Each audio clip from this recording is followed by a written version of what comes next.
Hello and welcome to episode 131 of the Talk Nintendo podcast. I'm one of your hosts, Casey Gibson, and joining me tonight, as always, the Cornhusker himself, Mr. Perry Burkum. Casey, you sound like either you've been crying a lot or you have a cold. Well, Sandy did just leave. My little sister. Yeah, no, I did just say goodbye to her, but no, I'm a little snuffled up. Feeling a little poopy, if you will, but I know one man has joined us to sort of turn that around. Our favorite senior citizen, Mr. Justin Nation. Yes, at the stately age of 46, yes. Let's be honest, Justin. Do they give you the senior discount when you get coffee at Burger King? Without asking? I would not be cut dead in a Burger King, but... Oh, really? Well, then you can just get right on off this podcast. Well, wait, hold on. Do you? What's your burger place I don't of choice? really frequent fast food places anymore. I just... Oh. Once you get to a certain point, you know. So he thinks he's better than us, Casey. No, I get it. No, I get it. He probably I would is. rather just make a burger at home and save the money. I'm cheap. I gotcha, wish I was a... I wish I could be cheap, man. When it comes to food, I'm such a turd. Like, I'll have beautiful leftovers from, like, some other delicious meal I bought, you know?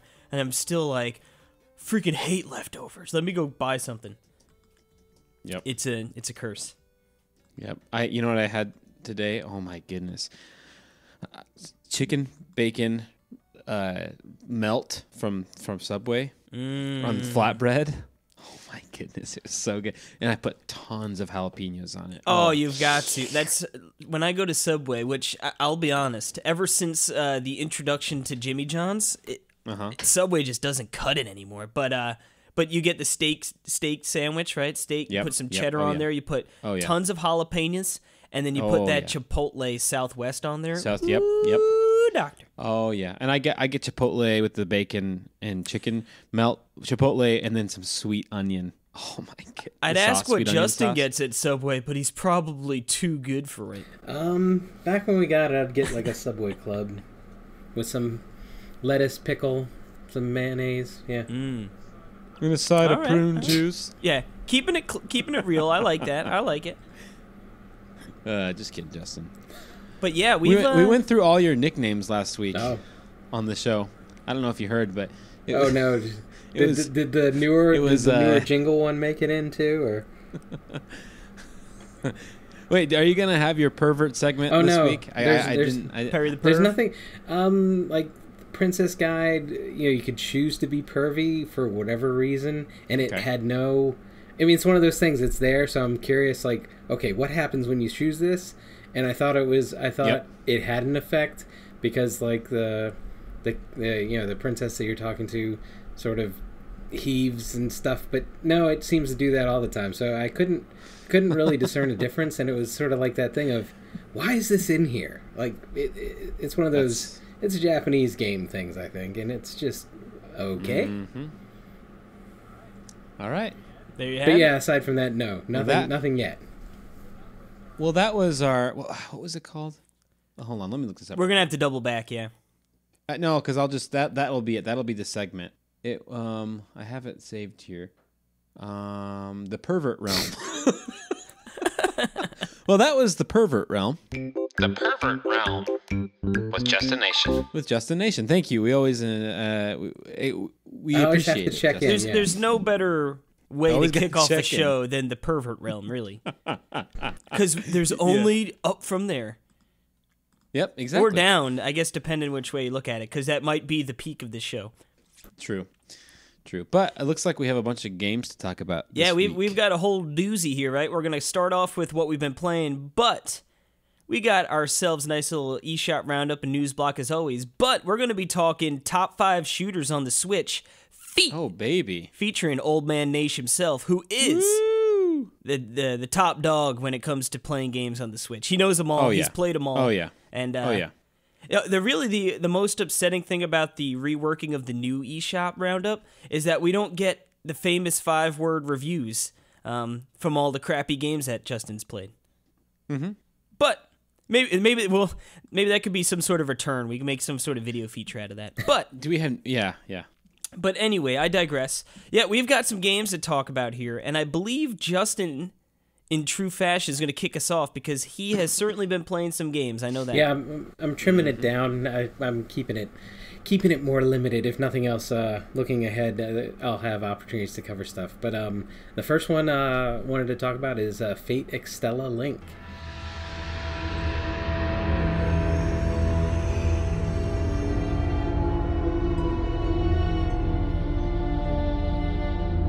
This is an interesting one because I've heard a lot about it, and visually looking at it, it seems like something I could get into. Yeah, and what's weird is I've never. So these are Muso game, like I've heard people talk about it, like the Warriors series and stuff like that, and it's actually a genre that I've heard about, and I've never actually played a game that's in that kind of feel, and it always looked sort of button mashy, so it wasn't something I was like seeking out, but got thrown a code for it, so it was like, yeah, I'm game. I'll try it out.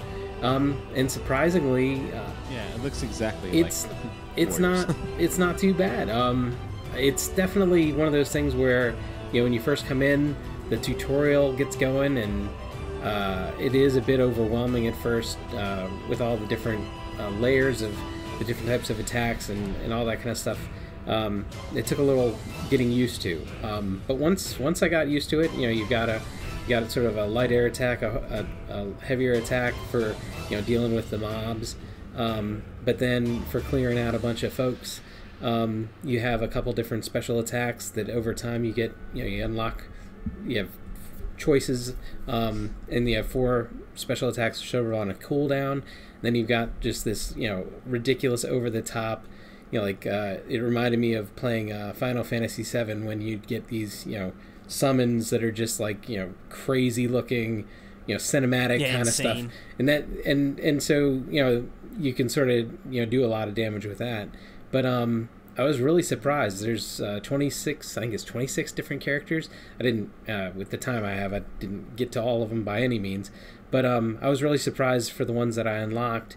Everything kept feeling a little different, a little fresh. And, you know, it keeps at a good pace, so I was really kind of surprised. It's not, you know, the most amazing thing in the world, but a respectable kind of thing. I was pleasantly surprised by it. It is button mashy, but it's only as button mashy as you're going to make it. You can definitely put in some strategy, and there's, you know, battlefield stuff going on you have to keep track of, and once you get used to it, it is pretty good stuff. Yeah, you were saying the characters felt different playing from one another. Is it sort of like they each have their own combo, like the same sort of combo buttons for each player, but like they play, you know, obviously the moves are going to be different kind of deal? Yeah, all the controls are identical for everybody in terms of the buttons that you use and things like that. But certainly, you know, the way the special attacks play out, or they have some limited combos, you know, everybody's just a little different. And then certainly, you know, finding out what each person's, you know, over-the-top cinematic kind of attack is sort of, it's fun, just to check it out. And the nice thing is, after you've seen it, you can skip it. And none of them are, you know, it's not like that thing of where Final Fantasy VII sort of, you know, went off the deep end. You have to watch every time. And you'd get like a 5-minute summon, and you're just like, oh Christ, it's not this one again. But like, there's, yeah, I better go grab a drink. Yeah, luckily it doesn't get into that territory. But it was I was really surprised. It was quite a bit of fun, and, you know, I'll be interested to check out more titles in that vein in the future. Now, wow, yeah. I'm assuming it probably has some sort of story, but I'm also going to assume that it's probably just takes a back seat to like the action. Yeah, my criticisms for it. The story. It's one of the. It's again that kind of. It's a Japanese thing of. It's just kind of weird. You're in the computer and you're taking over these avatars, and the bad guys trying to sort of take over all these different, so you end up fighting people that could have been the avatars. It's just weird. It was like, it was after about the first 5 minutes, you're just like, click, click, click, yeah, or sure. And it's just, and then the other thing is, it feels like one of those things where it could use some streamlining, because there's all these different skills that you'll unlock and things that you can do, and it's sort of like there's a lot of screens, and the weird thing was I experimented with setting up some different skills and different pieces, and none of it felt like it was making any tangible difference. So it was one of those things of this could do some trimming down, but it was fine. But yeah, I suppose on higher skill levels or something, maybe those skills would actually be necessary. And maybe people really get into that. But yeah, I was just like, where's the easy button? Just let me switch some things out and get right back to fighting stuff, because wading through menus just isn't very exciting. Right. Then this is a long series, isn't it? I mean, isn't, because I know that there's there was another one that I missed. That came out, like really early, because I remember I got that on a Craigslist Roundup. I got that as one of my pickups. I never played it because I was just like, it. My understanding was this is a bit of a step up. That they stepped up the game a bit. Yeah, and it was, the thing is, I have no point of reference, but considering the way I walked in and sort of my skepticism toward the style of play, I was pleasantly surprised, at least. Well, good, sweet, sounds fun. I was just wondering, and we have a review of that on, I believe, NWR, good old Donald, right? Yep, Donald reviewed it, and is your review up, yep. Justin? Yeah, we were within 0.5 of each other, so seemed like we were roughly in the same kind of space. Yep. You know what? Sometimes those quote-unquote junk food games are good, where it's like, I don't have to really put too much thought into this, but I can just get in there and play it. Yep. I think that's why, even with Hyrule Warriors, I mean, obviously the Zelda connection is going to make it, sort of resonate more. But it's just fun to be like, all right, I'm just going to go around and I'm going to kill 2,000 enemies, and collect a whole bunch of coins, and then I'm not going to have to really think twice about it. Yeah, I think it even called it a junk food game, because it's not going to fill you up, but it's fun. It'll fill you up, but you're going to be hungry in a little while. It's like Chinese food. No, what kind of candy bar would it be? A candy bar. That's a good question.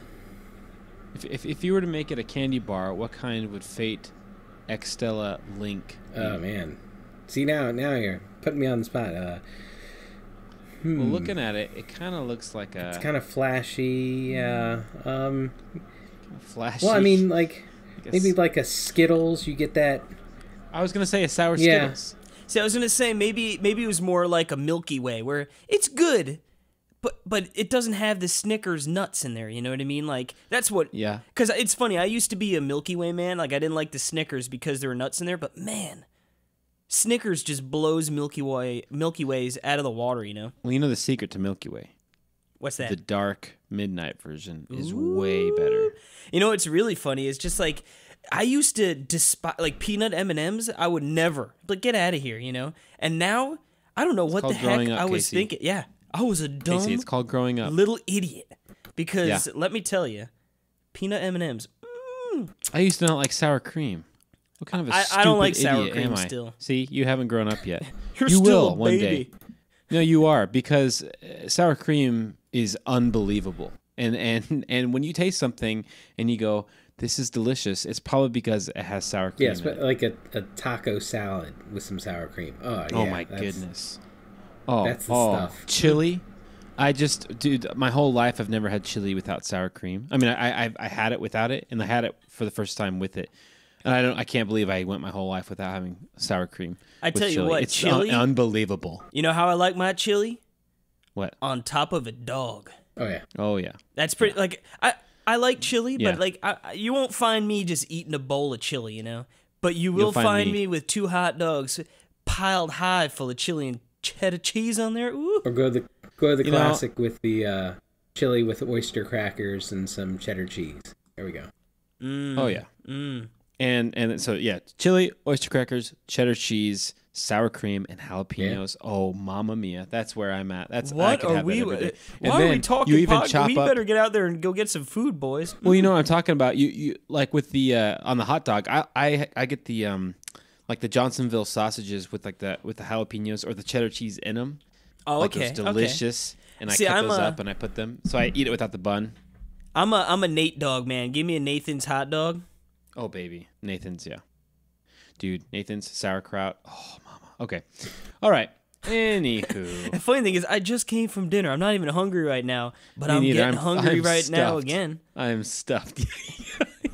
Yeah, well, let's have another little, this is a pretty much a main entree here, and that is the game I've been playing over this past week with my wife, and that is Okami HD.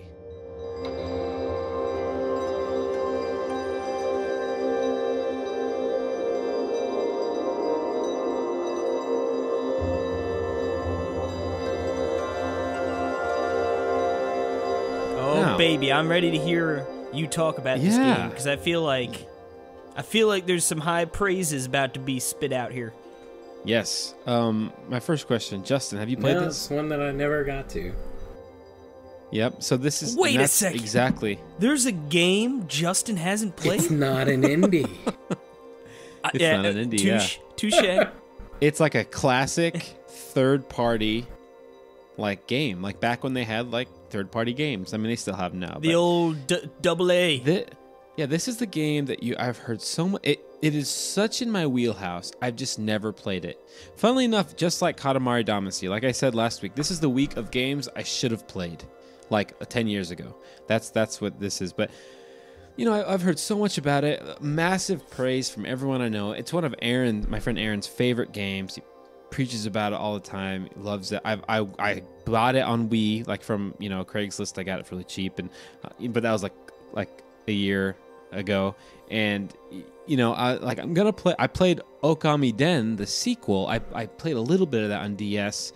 Didn't like it too much. I think that might have been why kind of put me off a little bit on playing this. But still, I've since then heard so much praise, tons of praise on RFN, 10 years ago, when it Back in the heyday. when it came out on the Wii is when it and it's just a game that made by Clover, who makes Beautiful Joe, which is one of my favorite series of all time. I mean, seriously, one of my favorite series of all time.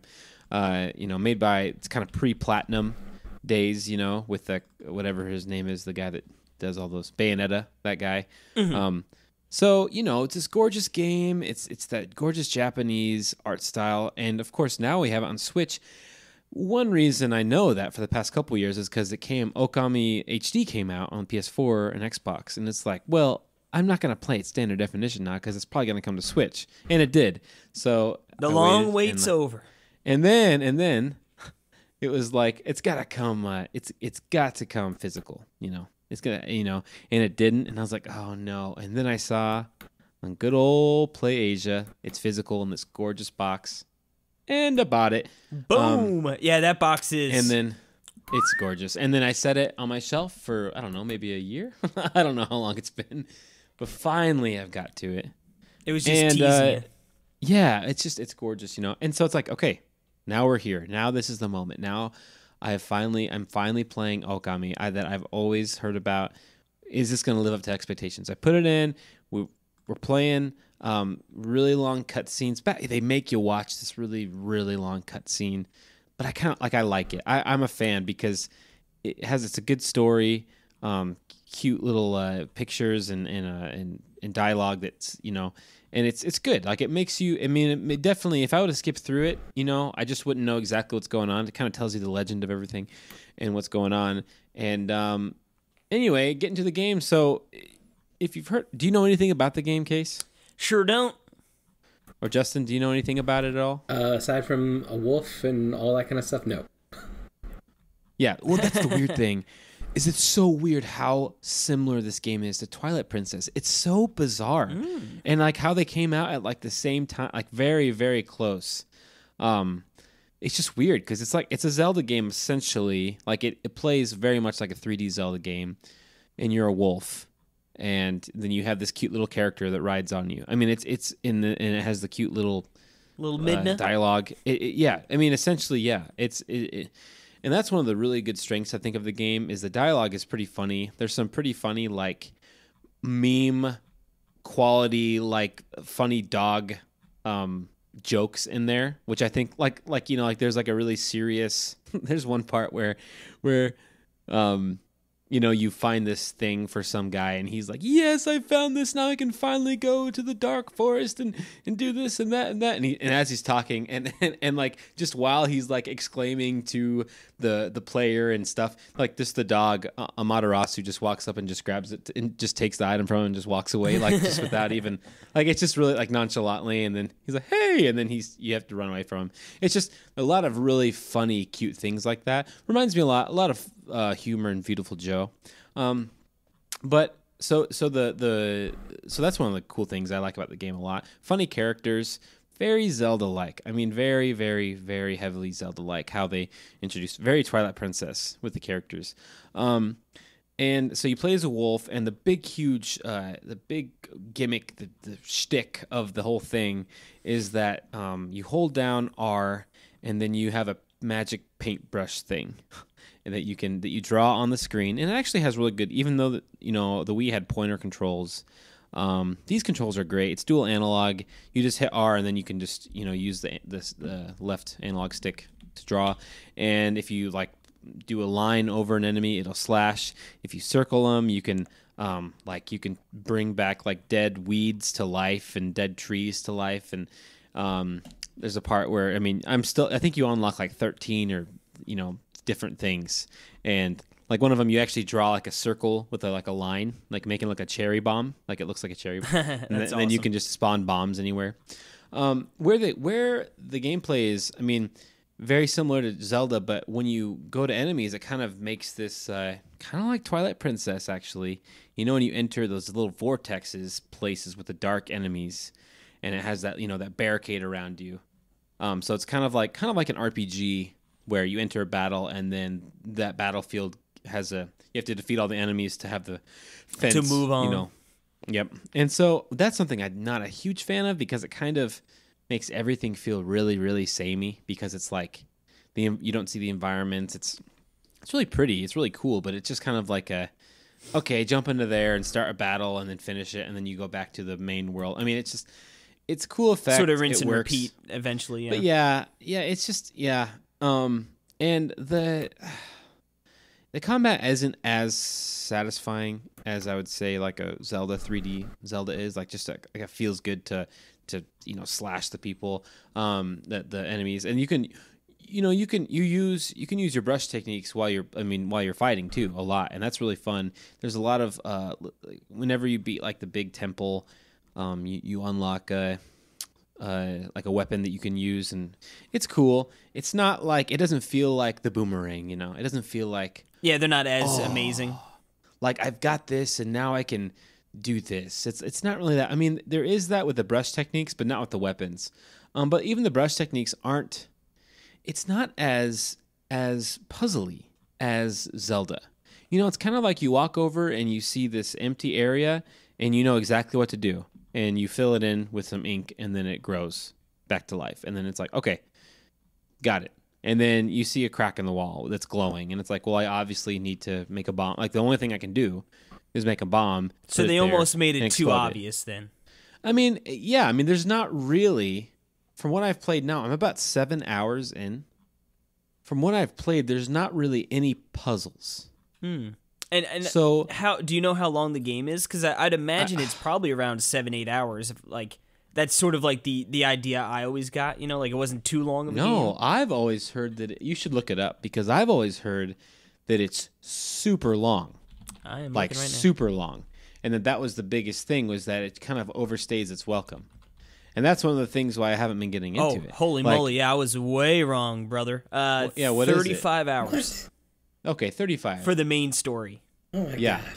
Yeah, it's huge, and so Yeah, where I'm finding the faults here in the game, and of course I'll get back to the good stuff, but like I said, it's like playing a Zelda game, and you enter and you're walking and you're talking to people, and it's kind of like it tells you like there's really fun. What do you call the events? What do you call like the real time? Quick time events. Quick time events. Yeah. Thank you. They have a lot of those that are really cool that they use. They actually use the brush techniques with. They're really cool. I think the brush techniques are really cool in theory. A lot of times they don't do exactly like you got to circle something and you will circle it, but it just won't register right. So you have to do it again. I mean, that happens all the time. Or like there's one that I got where and it's whatever, spoilers, whatever. But it's kind of like a hook shot type idea where you draw like like there's like a floating beacon that you have to draw the line from that beacon to your body, and then it will kind of slingshot you over like a hook shot to that beacon. And that one like always takes like at least like 2 tries, even though you know exactly what to do. It's like you just missed it barely, like, and it looks like it's good, but it's not. And then that goes into the quick time events, and it's nothing that like breaks the game and makes it bad. It's just kind of one of those like I wish that it's just kind of the thing that stinks. Like it doesn't really work 100%. Kind of like Skyward Sword with the motion controls. It doesn't work exactly how it perfectly like you wish it would. But yeah, so I mean, I think the game, on top of everything, it's absolutely gorgeous. Funny characters, gameplay feels pretty good. The one thing that I'm missing though is just the arsenal and the puzzles. Because right now it's kind of like you walk through this cool environment and there's really one thing you can do in the room, and you face the enemy and then it tells you exactly what to do. And you it's just there's not a lot of variables that makes it really like puzzling. And this is what, of course I'm doing something I'm not a huge fan of, which is comparing it directly to another game. No, just comparing it to a game, even though like standing it on its own merits, but it is one of those things where it's just kind of like I wish there was a little bit more. I wish it wasn't as easy. I wish there was a little more thought to what I should do. And there is a little bit of that, but it's just not as much as I wish, as I thought, Now, do you think maybe, you say you're 7 hours in, right? So what's that? About a fifth of the game in, 20%? Do you think there is potential that it could sort of ramp up? Or do you really think, I think so. Yeah. Okay. Yeah, I do think so. And the one thing, there was a really cool... I mean, I faced a really, really cool boss fight that felt fun and everything. But then the other thing, this is what, and I know I'm talking a long time about this game. I'll probably talk more about this too next week. But the other thing is like there's kind of a lot of weird pickups that you get that you don't even know what they are. Which is and the life system is like you basically have hearts just like Zelda, but you kind of don't really know. Like this is what's so weird. Okay, so one of the things you get is a lily pad that you can draw. You draw a circle on the water and it makes a lily pad, so you can jump on water. And but like if you go into the water, it like looks like you're getting hurt, And it's like, oh, I need to get out of the water, But you can still move in the water. But like it's weird because it doesn't hurt you. Like it looks like it's hurting you, and he's making like the sound like he's getting hurt. But I'm looking at like my life and it's not going down, and it's so weird. It's like it's not very clear exactly why I need the lily pads, which is like, that's just a weird problem, And then like the other thing is like you'll get like treasure chests and they don't feel that good because like it has a weird, like, you'll get fruit and you'll get all this stuff that just fills up this astral pouch. Are you familiar with an astral pouch? Is that a, I don't know if that's like an RPG term or something. I don't know if that was an RPG term, but it's like you fill it up, and then when you die, you'll come back to life. But I have never died, and I don't really know what that means. So it's just that's really weird. It means you're too good, Perry. You'll find like hints, like scroll hints, and it's just like I don't know. The pickups don't feel like in Zelda. It's like, oh man, I got 50 rupees. Like that can be really good. Like if I really needed it, or like. Or obviously I found a heart piece, or I found a dungeon map, all the, like an actual good thing. And there's nothing like that really. It's just kind of like random like fruit Doodads. from Breath of the Wild. It's kind of like that, you know. And it's just, and then there's like, you know, randomly like sun orbs, and I'm like, I don't even know why I want sun orbs.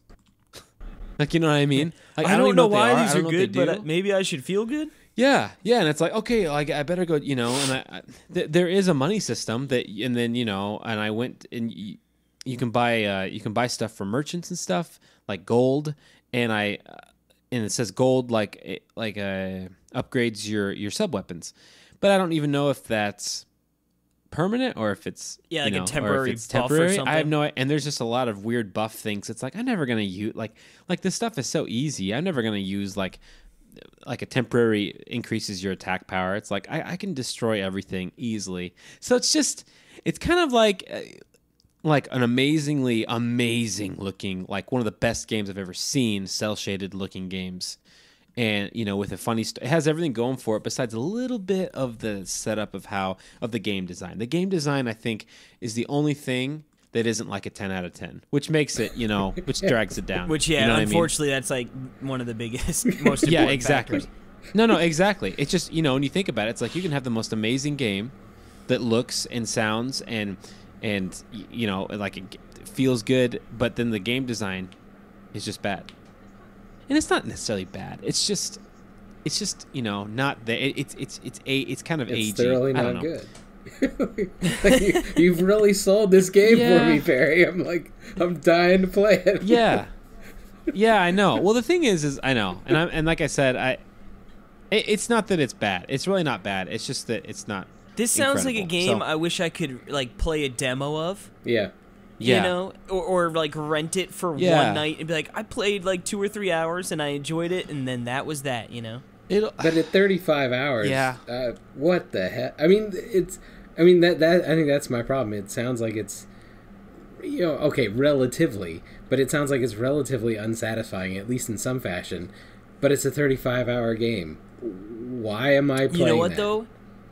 It came out in 2006. And I feel like that was definitely a time where it was like the number of hours a game takes is very important. True. You know, like I remember back in the day when Final Fantasy VII and then you had Ocarina of Time, and you're like, people are like, well, Final Fantasy VII takes 40 hours. You know, like Zelda. You know, I just feel like that maybe that was a point of emphasis maybe when designing it. Like, we need to make sure this game lasts a nice long time. True.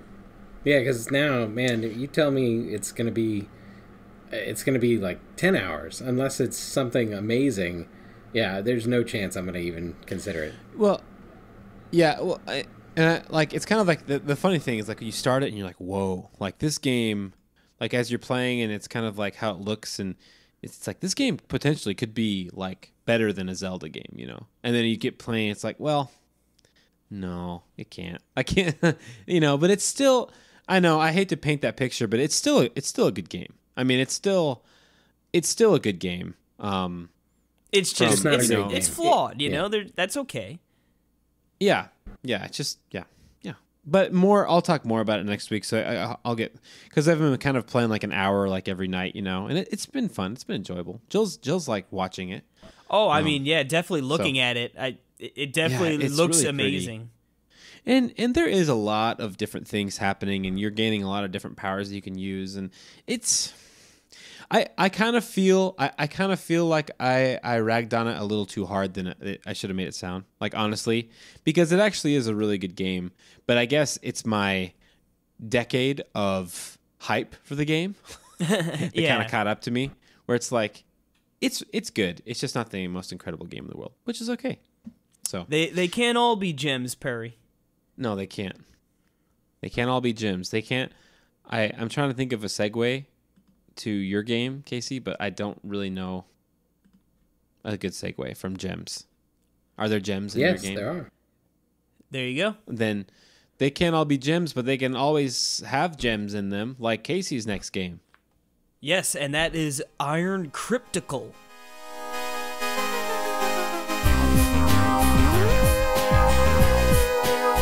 Now it's, all right, this game looks sweet. It's funny. This game's going to sort of be like a precursor to our discussion later.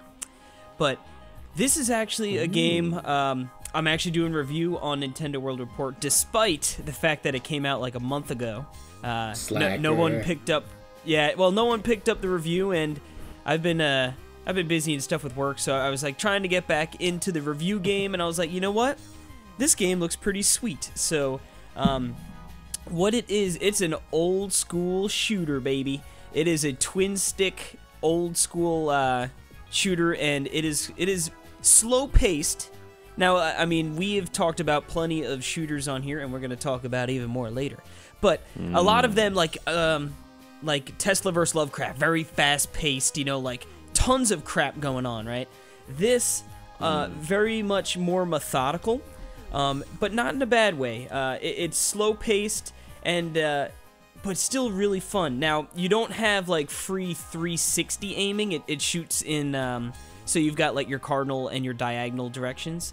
And you get all sorts of cool items as you unlock it. So I guess it sort of has that roguelite situation involved with it. Because essentially you jump in, and the first level, it's like you work your way through, and it's sort of similar. You go room by room. But what's cool is after you defeat all the enemies in one room, there's a couple different paths you can go. And I mean, it's up, down, left, or right.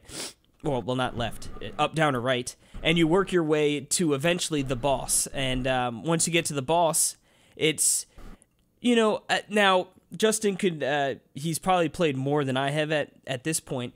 Now, every time I get to the boss, it's sort of a similar boss, but not the same. They change up, and it's not always the same one. It's not always the same ones in the same order. There's a few of them. All right, and these bosses, they're not overly difficult, nope.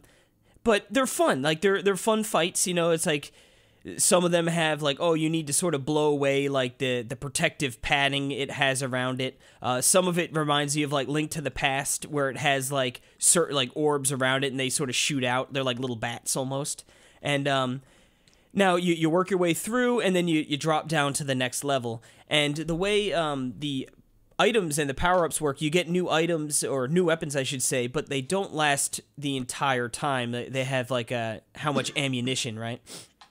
And as you're going around, you're collecting gold, and you will run into little areas where you can upgrade your, like, your firepower, or how long the duration of the new weapon lasts. And now, in my experience, I've only run into that shop a few times.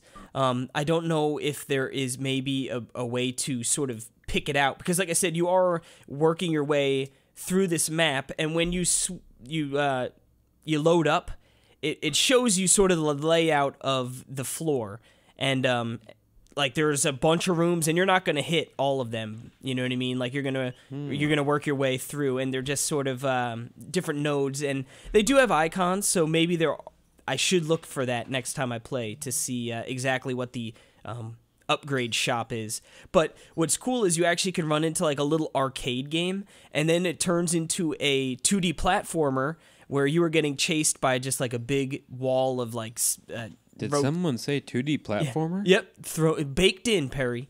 And it's not long. You're just you're going a short distance, but you're going to try and collect your money so you can buy more upgrades. But I thought it's a cute little mix up to the gameplay. But now I will say this game is tough. The first level, the first floor itself, not too bad. But the second floor, it definitely jumps up in difficulty pretty quick. Pretty noticeable from floor 1 to 2. I've reached floor 3, like the middle of floor 3, and it progressively gets tougher for sure. But as you play more, you sort of know how to work it too. And this game does have 4-player co-op. I was playing. Oh, yeah, that's what looked really cool about that. Yeah, I got to play with Sandy, so it was nice to actually be able to play some co-op. And good old Randy. Yep, good old Crandy Randy. And yeah, it's a fun game. Like I said, it's not like a super fast-paced game, and I will say, like, even getting to the end of floor 2, like, it takes some time, you know. This isn't like a pick up and get a quick round in, you know, and then move on. Like, if you're gonna have a successful run, it's gonna take you a while. but I don't think that's a bad thing because despite its slower nature, I don't know, I'm finding myself really enjoying it.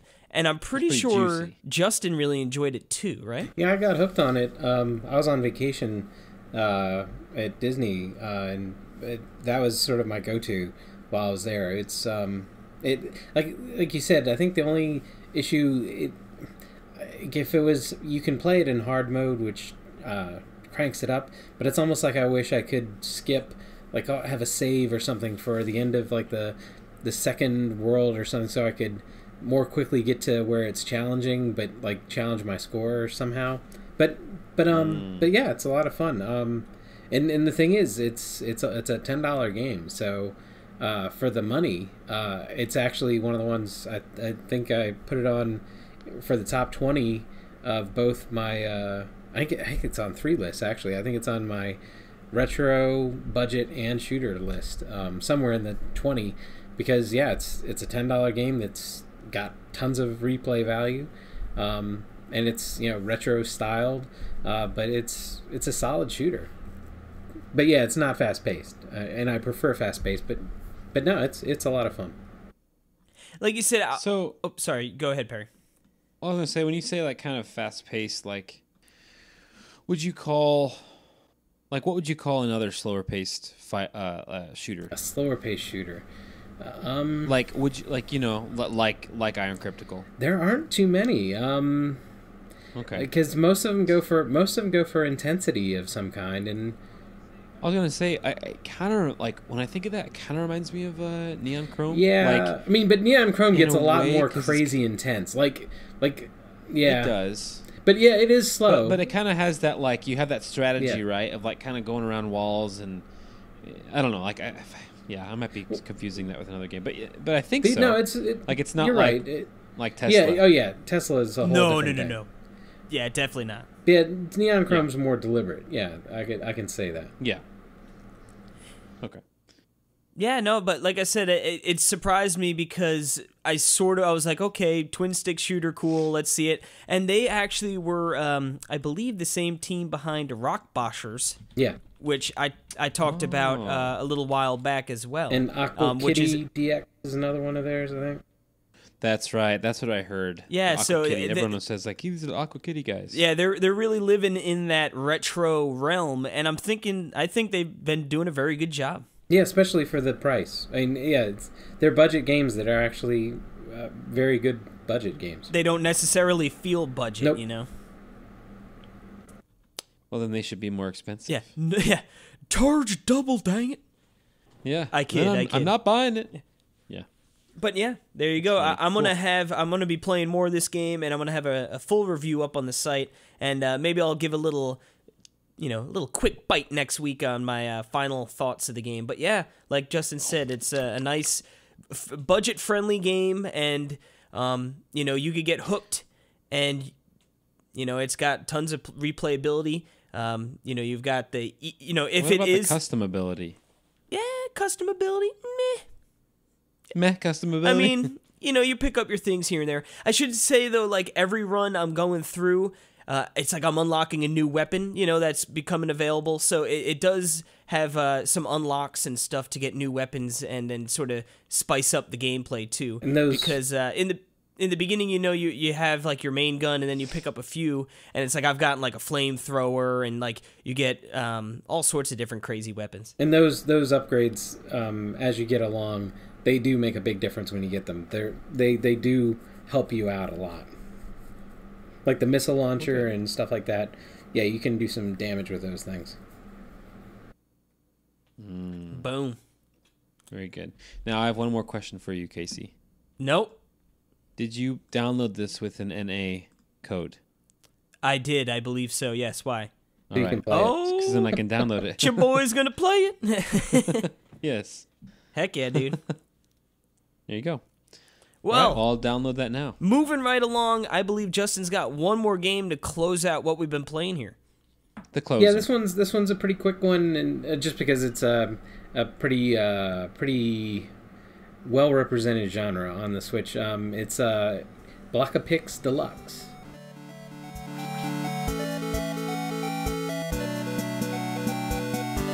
Block-A-Pix. this is like Picross, right? Well, yeah, so you've got at this point, like the game I'm playing at this right point now. we've got three major players in the puzzle space. You've got the Picross series, so Picross S, S2, and there was a anime one in that vein. Then you've got the Pixel, which is lines and colors, so they've done their thing. And then you've got the Pick-A-Pix, Block-A-Pix, Pick-A-Pix Color, and I think Philipix was the other one they had. You know, in of the three, this is the least, I'd say this is the least attractive series. It's the most simplistic interface. Is this kind of the budgety looking? Yeah, and actually the developer, he actually asked about the interface criticism, because I've given it and other people have given it, and I was just trying to say, you know, it's that thing of, you know, the quality of the play is fine, the speed's fine, but you know, if you're looking for something to say, if you went into the eShop and just were looking at screenshots of the game, granted it's a pixel art game. It doesn't have to look amazing. But if you look at the screenshots of it versus the Pixel series versus the Picross series, it looks very simplistic by comparison, and you know that leaves a impression with people. So what I'm saying in the review, well, by the time this goes live, I'll have put it up already. But this seems to be somewhere in between, like pixel lines and a Picross game. So you've got numbers on the screen, and those represent blocks that you can make. And you have to keep in mind that a block can actually be a line in this case too. But you know, so it could be a square, it could be you know, all sorts of shaped rectangles, but it's always a four-sided figure that will take up, you know, this space. So if you see a 40, there's going to be something that's, you know, either 4x10 or, you know, any number of ways that you can make those dimensions, but it can only be a four-sided figure, and it's going to take up 40 blocks, and it's going to have that number 40 somewhere in it. So it's not in the center, it's not on the side, it's inconsistent. So it ends up being an exercise in sort of going around looking for the easier things to fill in, things that have to be a certain way, and then slowly, you know, by process of elimination, filling in the puzzle. So rather than being a Picross style where the numbers are on the side and you have to sort of figure out the combination, everything's sort of in the middle, and you need to experiment with different blocks and get them going. It's got 120 puzzles. Some of the puzzles are actually quite large, and sometimes these games, when the puzzles get really big, it can struggle or be a little slow. I didn't really hit any problems with that. I even have video doing one of the really pretty large puzzles. Didn't really have any issue. And you know, if you like pixel art puzzles, it's a perfectly good one to have. There's nothing quite like it. Like I said, it's a little bit like Pixel Lines, and I think I probably prefer Pixel Lines a little bit to this. But no, it's a solid game, and it's one of the, like, it's a really short review because it's like, it's a pixel game. This is how it works. It works fine. There's 120 puzzles. I think it's an $8 game. Either it's something you want to play or it's not. That's it. Yeah, it's a solid game. There's nothing wrong with it. It's not very attractive, but hey, it gets the job done, and it's not very expensive. And you like the mechanics. Yeah. I mean, like, it feels, is it satisfying? Yeah. You know. Yeah, and the strategy to it is just different enough that it takes a little getting used to try to figure out, you know, well, how do you work your strategy with this? Especially when I did the really big puzzle, it took some trial and error to figure out, okay, well, what does this process look like? Because you'd think, oh, you start with the small blocks, but you know, a 2 or a 3, sometimes those could go in any direction. And man, when you get some of these things wrong, it's really deceptive, and then you have to go back and sort of refactor as you figure out, oh no, if I put this one here, this one has to be a square, and it's going to have to take up this space. So that 2 that I had was really throwing me off until I put that in. So, no, that's neat. So yeah, my only good. question is for you. Mm-hmm. How many times did you do that long puzzle before you recorded? Oh no, it's all live, man. No. When I stink, no, when it wasn't I stink too at, bad. It's like the 4th try. when I stink at games, people get firsthand to appreciate just how bad. I mean, sometimes I'll get a comment too, like, you know, are you the worst person at playing games of all time? Because Yeah.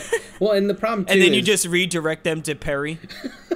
Well, no, and I try to explain to people too is when I play games, there's sort of a process to it. I'm not playing it to be good at it. I'm playing it to understand it. So I will spend 5 minutes repetitively trying to do something that, like get all the coins. And it's not something you have to do. And it's not that I want to get all the coins. It's that there's something weird about the way the controls work in this specific instance that I want to understand. Is it a control problem? Is it just I'm not catching on? And like, so I'm gonna. The man has integrity. Well, everyone. I want to understand mechanically what's going wrong. So yeah, sometimes watching me play can probably be frustrating because it's like, why are you sticking with this one section for 20 minutes? It's my process. I can't help it. But yeah. Then you know what you could say to those people that ask you that. Why are you watching me? Yeah. Stick to this. Why aren't you skipping ahead until you see a different screen? Yeah. Yeah. I sat there and watched you for 20 minutes on that one. It's like, well, you don't make a good use of your time. Yeah. That's good. I mean, as someone who's playing Picross S2 right now, I can say that I love Picross. Yep. I've actually been playing it a lot lately because it's such a great game to jump. It's like one of the best that you can just jump in and play for 5 or 15 minutes. It's a good poop game. And so, but like I said, I've honestly been really enjoying it. Put a Switch dock up in my bedroom, and I just put the Switch in there on our TV, and I play one before I go to bed. It's great on the TV. It's so relaxing. Yep. I love Picross. Yeah, they're very meditative. Yes, yeah, and it's just the way your mind. Just I love that process of elimination. It's a good feeling. So, but that's gonna do it for what we've been playing, and that was fun. But we're near an hour now, so we should take a quick break and come back and do the eShop Roundup. The new eShop Roundup.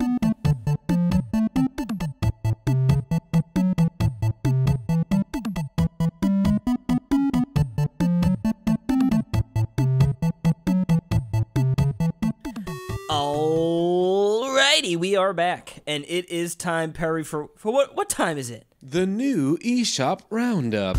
The new eShop Roundup. eHaw. Yes, sir. It is that time again. Sadly, we won't have Justin's 5-word reviews, but we do have a handful of games here that piqued our interest. And I won't lie, the first, as I was going through, I was a little worried. I'm like, whew, this might be a rough week. Yeah, I was like, I don't one, know. But I saw that you picked my game. It is a pretty thin week. Yep. But I was able to find 2. Now, what? I don't know. Sorry, I feel like I don't know what's going on with me right now. Who wants to go? Yeah, making a rap album over here or something. Casey, why don't you go first? All right, I'll go first. The first game we have here is, oh god, I'm not even going to be able to say it right. Apocryph, an old school shooter, which is funny because that is the name. And there are an old school shooter, none of it's capitalized. So far you might think, skip. Yeah, what's Casey doing here? Is he smoking crack cocaine? But no, I am not. The graphics actually, now I feel like most of these old school shooters sort of go with that aesthetic too, right? They want to look like those games. But this game actually sort of goes the other way. And the visuals look pretty nice. Now, like the enemies are like... I have to put my birthday in to watch the trailer. Oh, yeah. Yeah, you big Jimmy. Now, it's like, it actually does, like I said, the graphics, it looks like they're going for a more modern feel with the more retro gameplay. But what's cool is, at least on the eShop, when I was looking, one screenshot appeared to have, like, the old school visuals. So I'm not sure if maybe, like, just one of the levels or one of the areas is, like, a throwback where it looks that way, or if maybe there's an option to sort of flip the graphical appearance. I did look. Yeah. I didn't see that as, like, a bullet point note, which I feel like it would have been, you know, if that was the case. But one of the bullet points was sophisticated gore system. So you've got that rolling for it if you're into that gore. This game clocks in $14.95, and yeah, it's man, like Doom. Yeah, like I said, I feel like I don't know. Ever since like the new Doom. Yeah, ever since I played Ion Maiden at PAX, I feel like I've sort of had a little bit of an appetite for a classic first-person shooter, and I don't know if it's just because I've sort of got my eye on it now, but I feel like a decent amount of them are coming to the Switch, and yeah, it looks pretty cool. My second game is Golf-Pix. Now this game looks cool. Yeah, at first I was gonna ask Justin about it. Yeah. Oh, has he played it? Yeah, and of course he has. And I've played Apocryph as well. Oh, cool. Just to make a comment about Apocryph, it is very old school, and whether or not its look ever gets to be more sophisticated, I haven't gotten far enough to know that, but its style visually, playing it's very much in the old Quake or Hexen kind of vein, and the feel is very Quake or Hexen, maybe Quake 2 if I'm being a little more generous, but it's sort of like it has all that feel, and it has a hard rock kind of backbeat that reminds me a lot of Quake. Yeah, that part reminds me a lot of Quake. But it's the level design so far is and it's a little glitchy, but it's it isn't bad. It's not bad. I'm thinking like a 6.57-ish kind of. It's not amazing, but yeah, if that's the jam. There are some reasons to play. If that's the jam you're looking for, it does give you a taste. What about this Golf-Pix game? I will say that Quake was my first-person shooter game back in the day, But yes, I digress. On to Golf-Pix, which I will say the logo for this game's a little confusing, because it doesn't look like it says Golf-Pix. But anyway, it's like an isometric... What does it look like it says? Well, now I don't know, because I closed out the Switch. It looks like it says Golf Pico. Yeah, that's it. Pico. That was it. Yeah, there it is. Yeah, I don't know what's going on with that S. Yeah. Me neither. Yeah, like I could see if it was maybe trying to like wrap around to like a letter above it, but the letter above it is a F. I guess it's kind of like it's kind of like a cursive S. You know what I mean? Like without it, it's weird. Yeah. Yeah. Golf Pico. That almost sounds like a better name anyway. But yes, this is like an isometric little golf game. But what's interesting is awesome. that, like, when you look at the video, it is very much a puzzle game. So it looks like you need to get into the hole, and which is obvious, that's golf. But each square is sort of like a space, right? And you have a set number of clubs that in your hand, and you could use those, and each one of those seems to be able to travel a certain distance, right? So, for instance, how I said it's sort of like a puzzle game is, it looked like at one point, the guy, you needed to travel 2 spaces to get to the hole, but you only had a club that could hit 1 space. But instead of just aiming for the hole, you actually aim backwards, which is like, behind it was another square, but it was raised. So you end up hitting so you have the to ricochet off the wall. Yep, and then it bounces down both into the hole. So I'm like, oh, okay, like, you're going to be doing bank shots. The game looks fun. And yeah, it looks really clever, and it's a simplistic look and feel. Or I should say simplistic look, I don't know how it feels. But like looking at it, it's very simple graphics, but like it works well, and it's a nice cheap game, $4.99. So Golf-Pix is my game of the week. That's my game of the week here. Is this the game that you looked at, Perry, I assume? Yeah. Knew it. And it's a good game. I was really pleasantly surprised by it.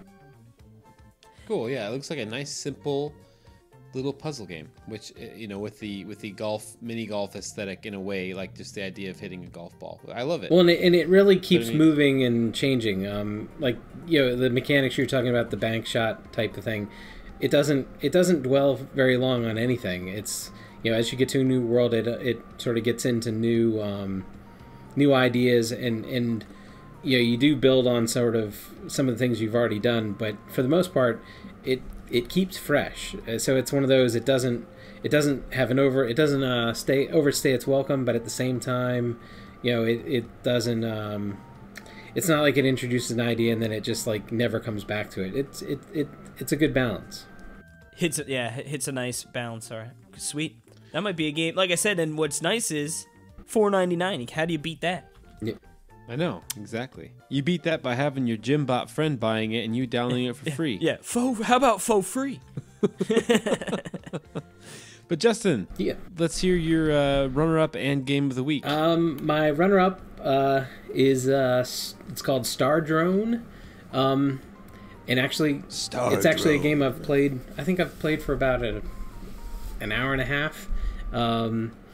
It's really weird. Like when I looked at the video for it, I couldn't quite make out what exactly was happening because it looked like you're ricocheting off of stuff, but it looked sort of. It's like a space carnival. Well, and it looked like you really weren't taking a lot of control, so I couldn't understand what was going on. And in a way, that impression was correct.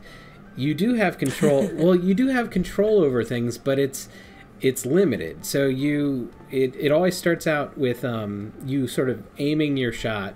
Your aim will sort of go back and forth, and you'll hit a button to start things off. But then the only ability you really have from that point is there will be sort of bumpers around that you can sort of grapple onto that will let you rotate around something, or it'll let you deflect your path. So you'll see a curve of stars, or there's sort of like a track of segments, and in order to go through all of them, you have to grab this pivot point at the right spot, come around just far enough, and then release it so you'll keep going to sort of catch the straight line at the end.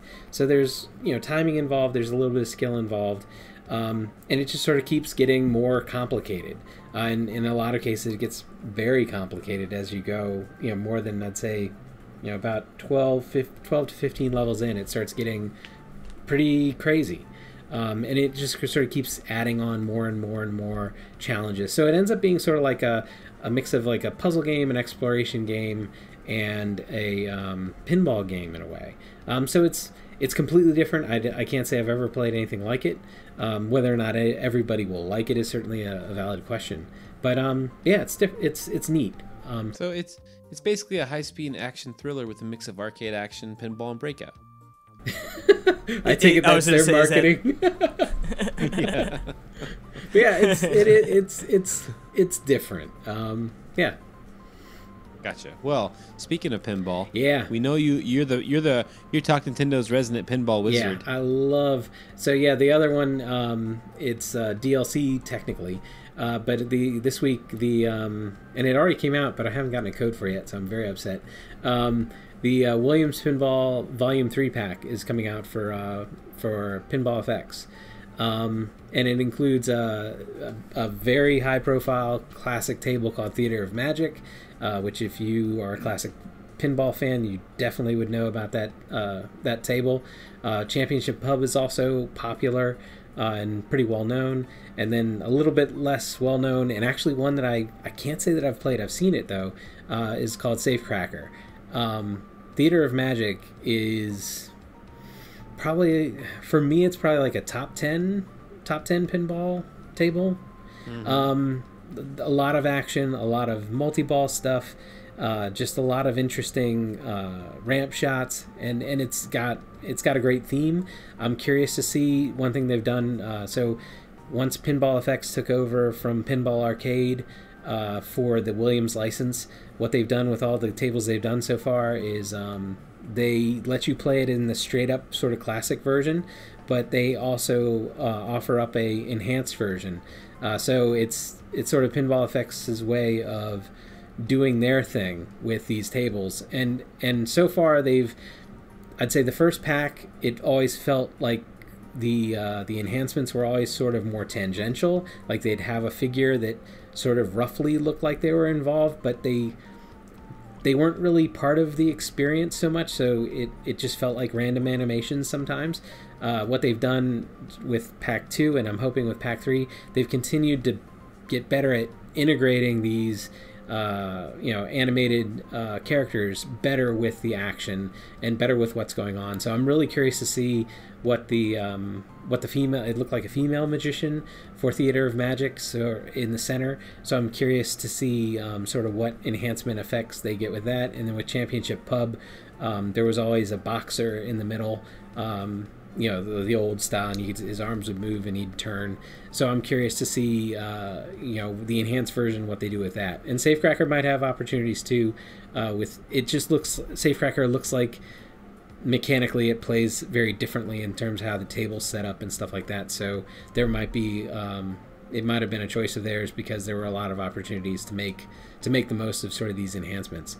So yeah, can't wait to get it and start checking it out, get video up and reviewing. Yeah, don't get this guy started on pinball. Yeah, we'll be talking till the cows come home. Love pinball. That's amazing. Nothing wrong with that. I think didn't David Lloyd get like super hooked on pinball like last month or something?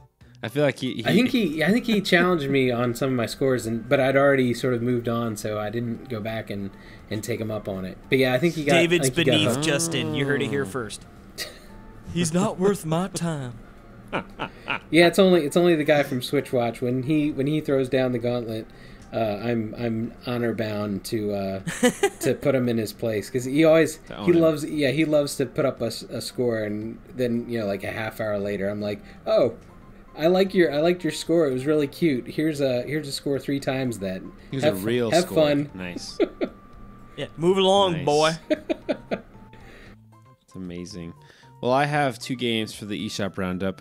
One is Splatoon 2 plus Nintendo Switch Online individual membership for 12 months. Slim pickings, huh? Well, I picked it because I thought it's really interesting, right? I mean, they're finally bundling their main online game with a membership, and I don't really know if it's any cheaper. With the bundle, it probably isn't. I don't know. Well, I thought it was it's funny. It's $67.98. So is it? Well, yeah, an individual membership for 12 months. That's not $8, is it? That has to be. Well, it's 20, right? Yeah, it's 20. Yes. Yeah, it's 20. So yeah, so that's a good deal then. Well, what's funny is the demo. Like, if you read the tweet Nintendo did was like, hey, you could check out a full demo, and we're stealing a news block story here, but and it was like, but the demo requires online. But hey, don't worry, you could get a free 7-day trial. Like, it was just so funny that it was like, but it requires it. Yeah, that's hilarious. Yeah, but I guess that's a good deal then. For $68, you can get the Splatoon 2 and a 12-month membership. So there you go. I mean, I haven't been using my Nintendo Online membership at all. Like to really do anything. I've been playing a lot of online stuff, but Splatoon 2 is the game. My other pick was this game that Justin might know, Unit 4. Yeah. I don't know if you, it looked, it's semi-decent, pixel graphics, and also has like the Mega Man, like style, like jumping, like it looks like, it has like that funny animation, but yeah, you can see it. Some parts look better than others, for sure. But it looked interesting, and it's half off it's $15, but it's half off for $7.50. So that nice early buyer's discount. So yeah, my problem with it is it has 4 different characters that you can take control of, and it was one of those things where each of them has their own ability, but the more I played it, the more I was like, why did they split this across 4 people that I have to awkwardly switch through them? Why not just make one capable character with the same? Yeah. Like it kept they could have all had the same. I mean, one character could have had all. Yeah, it just kept irritating me more when I'd hit these situations where there's a key piece, and I got to switch, and it's just let me be the same damn. And the double jump's weird because double jumping takes 2 different buttons, and it just the more I played it, the more irritated I got with it. Yeah, and there's Well, but it's anyway. It is challenging. Don't get that Your game of the week stinks, Perry. If people you chose wrong. If people like a challenge in fighting with weird controls, it's not bad. if you like bad games, it's not bad. Yeah. So there you go. All right. Well, that's going to do it for the eShop Roundup, which means it's time for my favorite section of the week, and that is the news block. News Talk with Casey Gibson. Alrighty, yes, sir. We've got a few little bits here. The first one is fitting that we have Justin on the show. It was announced we're going to have a Nindy showcase. Woo! Oh, yeah. Yeah. That GDC goodness. Right. Yeah, why didn't we wait till tomorrow? Yeah, and honestly, to record. What are we doing? We probably should have. I could have used the sleep, but we press on.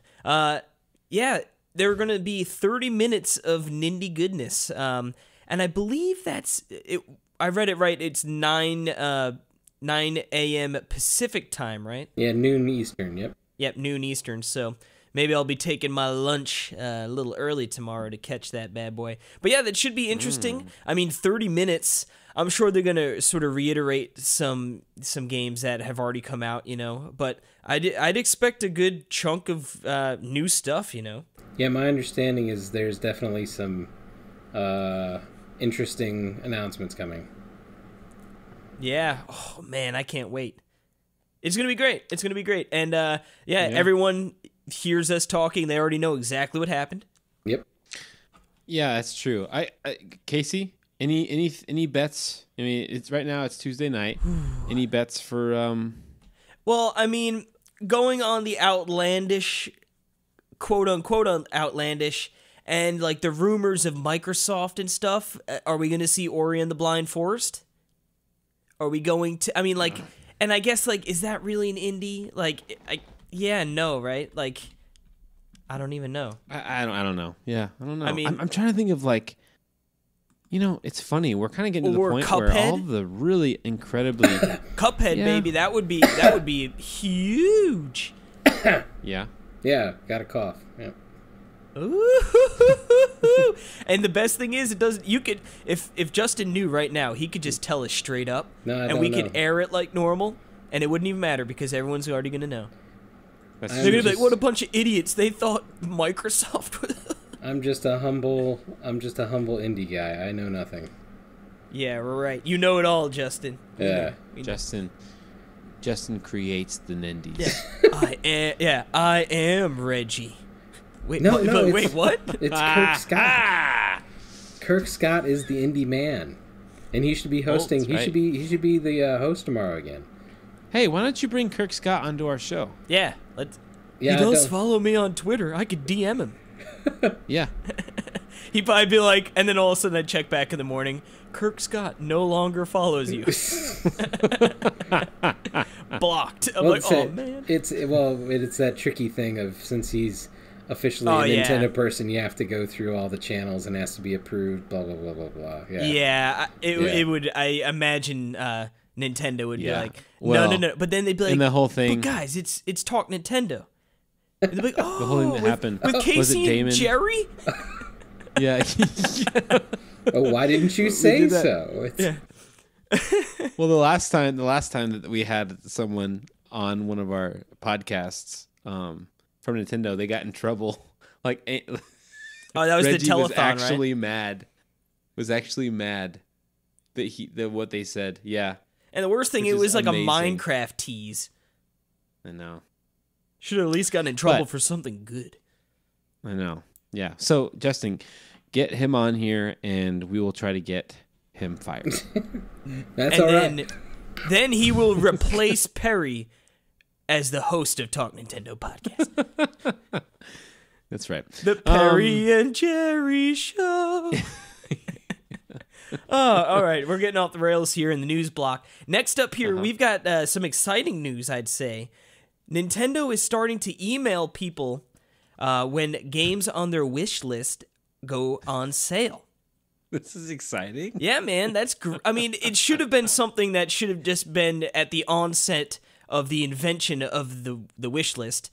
But, I mean, I think that's great news. I would say that's great news because, I mean, what's the point? It's cool. What's the point of It's exciting. I think it's all right, Mister. I get all my physical copies. Some of us like to buy our games on sale digitally. What are you talking about? I don't know. I'm just messing. I like to buy. Oh, okay. No, I mean, it's just like, it's not like exciting. I mean, it's like, I mean, it's something. It's cool. I find it definitely exciting. Cool. I find it. But as someone who hosts a Nintendo podcast weekly, it doesn't. I mean, it's not like probably gonna be anything new. Maybe it will. I mean, I just think it should have been a feature. I don't use the wish list. Me either. Because I mean, but now you have a reason to. Exactly. Yeah.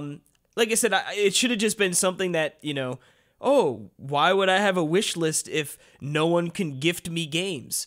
Well, maybe we can notify you when they're on sale. And, it took them a while, but they're getting to it, so. Also, why can't we gift games? That's the stupidest I know, that's thing. asinine, because it literally would, like, I'm sure there would be some annoyances to get that set up, but, like, Nintendo, think of, like, all the people, like, oh, I'm playing this game, and it's co-op, and it's amazing, and I want my friend to play with me.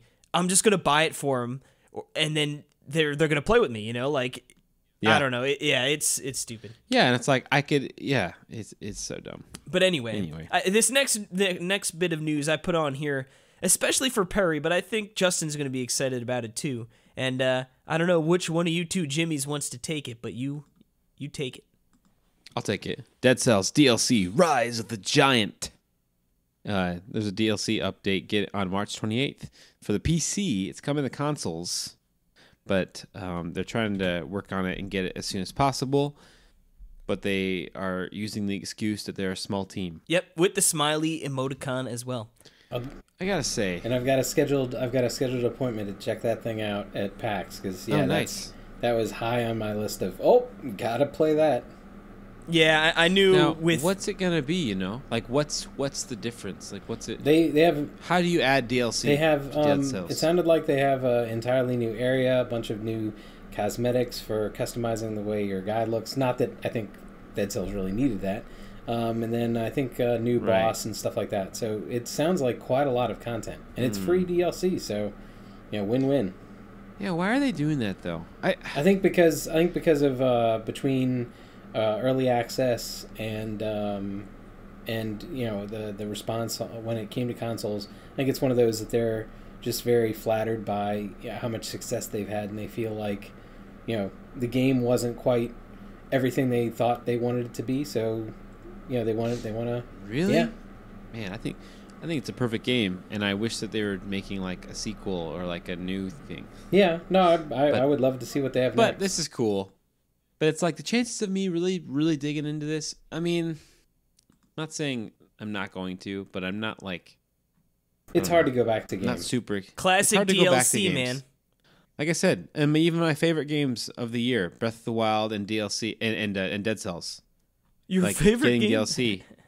Yeah, it's just like you said. Sort of once you put a bow on a game, it's like there's so many games, and it's funny. It's like if DLC was a thing back in the Nintendo 64 era, like we would have eaten that up because it would have been like, there's so few games. Like I am so excited for some new content, but now it's like there's so many games, and like. And my name is Justin Nation, and I've reviewed all 5 games of them today. Yeah, I've reviewed 3 games since we started recording.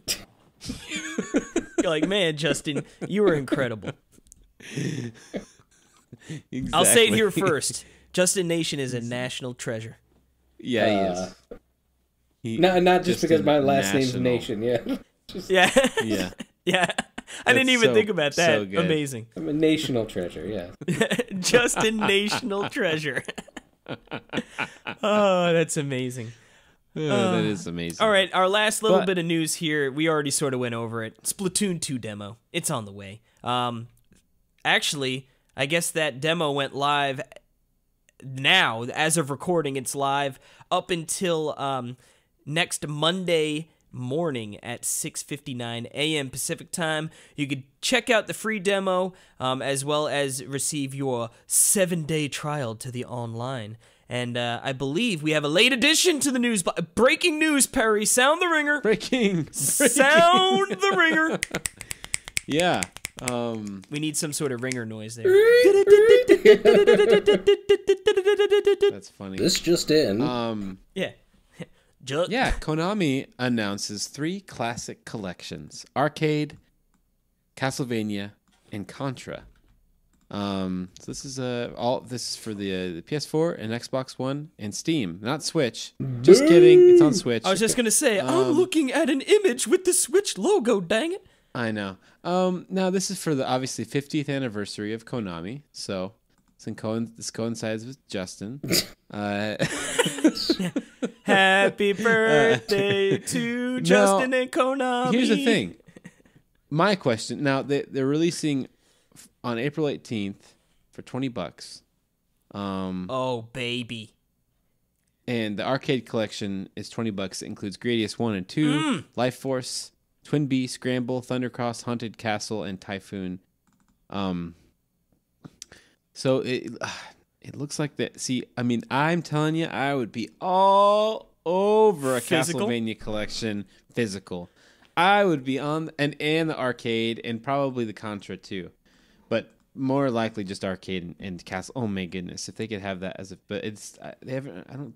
I think they've announced it as physical. And I'll tell you what, if the pictures they're showing on this graphic are the icons, bravo, those are beautiful icons right there.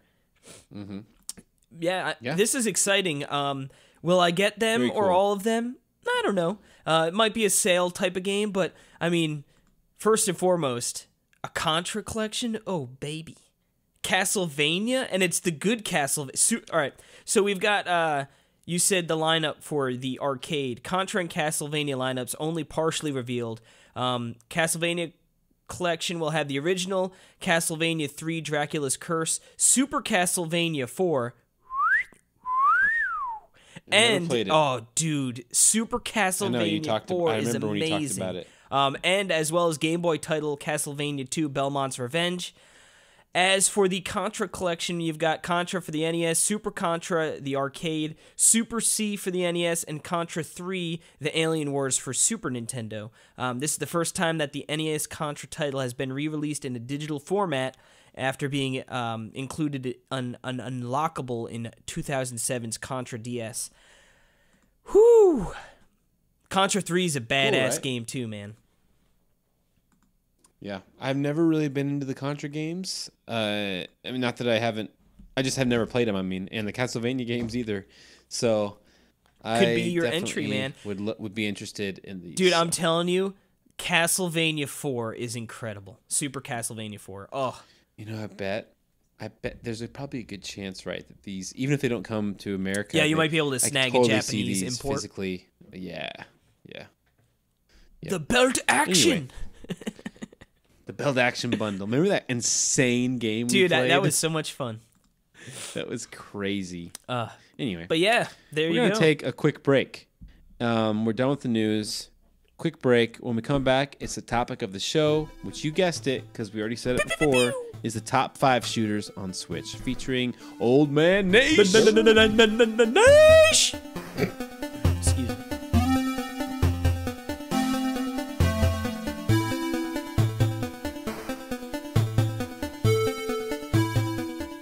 Alrighty, we are back, and it is that time, baby. It is the topic of the show, presented by Old Man Nash, who suggested the idea of going over some of the best shooters on the Switch, and there are a whole bunch of them. So, we're lucky to be joined by the person who's played every single shooter on the Switch. So it's the definitive. Yes. Thank you. The definitive list. Yeah, I love that definitive is such a word used in the video game culture now, because it's like definitive edition. I love that. Like definitive wasn't that big of a word. Yeah. Anyway, so yeah, are we gonna go from 5 to 1 or? Yeah, I believe that. I mean, to me, that makes the most sense. No, but we're doing it by subcategory. Well, yeah, because what this came out of is I put together a list of the top 20 shooters on Switch, because I'm trying to go through genres, especially the heavily represented ones, to sort of come up with what are the top 20 of that type. So now I've got shooters, puzzle games, and retro games so far. But shooters, everybody I know both of you guys really enjoy shooters, so this seemed like an easy win for a topic. So in the interest of it not being forever long, 5 seem to be the realistic. And these are actually the top 5 I have, but they just happen to represent slightly different flavors, because the main thing in that list for the 20 was, they aren't necessarily the top 20 by score, but I wanted to get representation of just about any type that somebody may like. So there is a first-person shooter somewhere in there. There's some budget games in there, mix of retro. There's roguelikes. There's arcade. There's twin stick. There's traditional. The goal is to get the cream of the crop in all those different areas. So these top 5 actually happen to be, what I'd consider the tops of their types. Now, first I'll start with honorable mention, partially because I know Perry loves the game and because it's one of my favorites. It was in the top 10, but it wasn't in the top 5. Neon Chrome, definitely. It's its own unique roguelike. It's the layout of that game is very different, and it's an old game, right? Yeah, it's. I think I originally played it on PC 4 or 5 years ago. Okay. Gotcha. And it was one of the early games that came out on the Switch, shooter-wise, when 10 Tons was, basically churning through its backlog, getting everything onto the system. But but just the engagement in that, the fact that you use cover a lot, the variety in the different builds that you can have, and the fact that on PC, I think I played through it 3 or 4 times, and every time you come back after you've beaten the game, it gets harder and harder, and so it's a great game. I still need to play that game, man. Awesome game. I object to it not being on the top 5, but that's okay. Well, it could be on your top 5. See, I would have, and I technically this one for my best pure roguelike. There is another roguelike that I like that's better, but it's not on Switch. That one's called Nuclear Throne. I'm still praying that somehow it finally gets a Switch. But I'd say the best pure roguelike is Enter the Gungeon, because it's a very well-made game. It's got a lot of crazy weapons. It is definitely roguelike. You'll go runs that you get really deep, and then the next one, you're gonna blow it really quickly. Technically, Binding of Isaac, Afterbirth would be on the list too. The only thing there's a tricky caveat with Binding of Isaac. It isn't actually a game that I reviewed, though obviously I've played it. But since I didn't review it, games that I don't review, I don't get on these lists. So technically, it's an honorable mention type of thing. It is an excellent game, but I'd say Enter the Gungeon. If you're looking at a pure roguelike, it is technically better. Isaac is more appealing for its aesthetics and its weirdness, and how it's a great game, but Enter the Gungeon is a lot crazier and a lot there's a lot more room to move around. Like Isaac is much more big and chunky, Enter the Gungeon's a bit smaller, so you have more space to work with. Yeah, and you have the role, and you have the 4 different classes that each have their own sort of play style to them. Yeah, Enter the Gungeon is just I think it's really the crazy weapons you get that make it unique. And the fact that I was gonna say, and the fact that you have enemies that are literally bullets is sort of funny and weird. And for me, Enter the Gungeon falls under my honorable mention category. And it's funny because I came in after playing like Binding of Isaac and some other games sort of similar, and I was ready. I was like, this game is going to be so amazing. Like, and I really do enjoy it. It's a very funny. Like you said, I love the aesthetic. I love that the enemies are just bullets. Like everything is guns. You know what I mean? Like, it is so over the top in that sense. But yeah, it just didn't strike a chord with me as much as other games in the genre, which, like I said, I guess my games are sort of similar to you. Like, they all sort of fall into different categories. Now, is Enter the Gungeon your number 5? Are you working your way up? Yeah, okay. It's my 5. Okay, so all right, so my number 5, unless if you have more to talk about Enter the Gungeon. Nope. Is Guns, Gore, and Cannoli 2. Oh my goodness! You knew that again. You knew it was making the list, man. Oh. It's a good game. Oh wow, dude, it is. And like I said, I know it gets that factor of just like coming out of the woodwork for me and really striking a chord. But fun game, man. Justin can attest to that.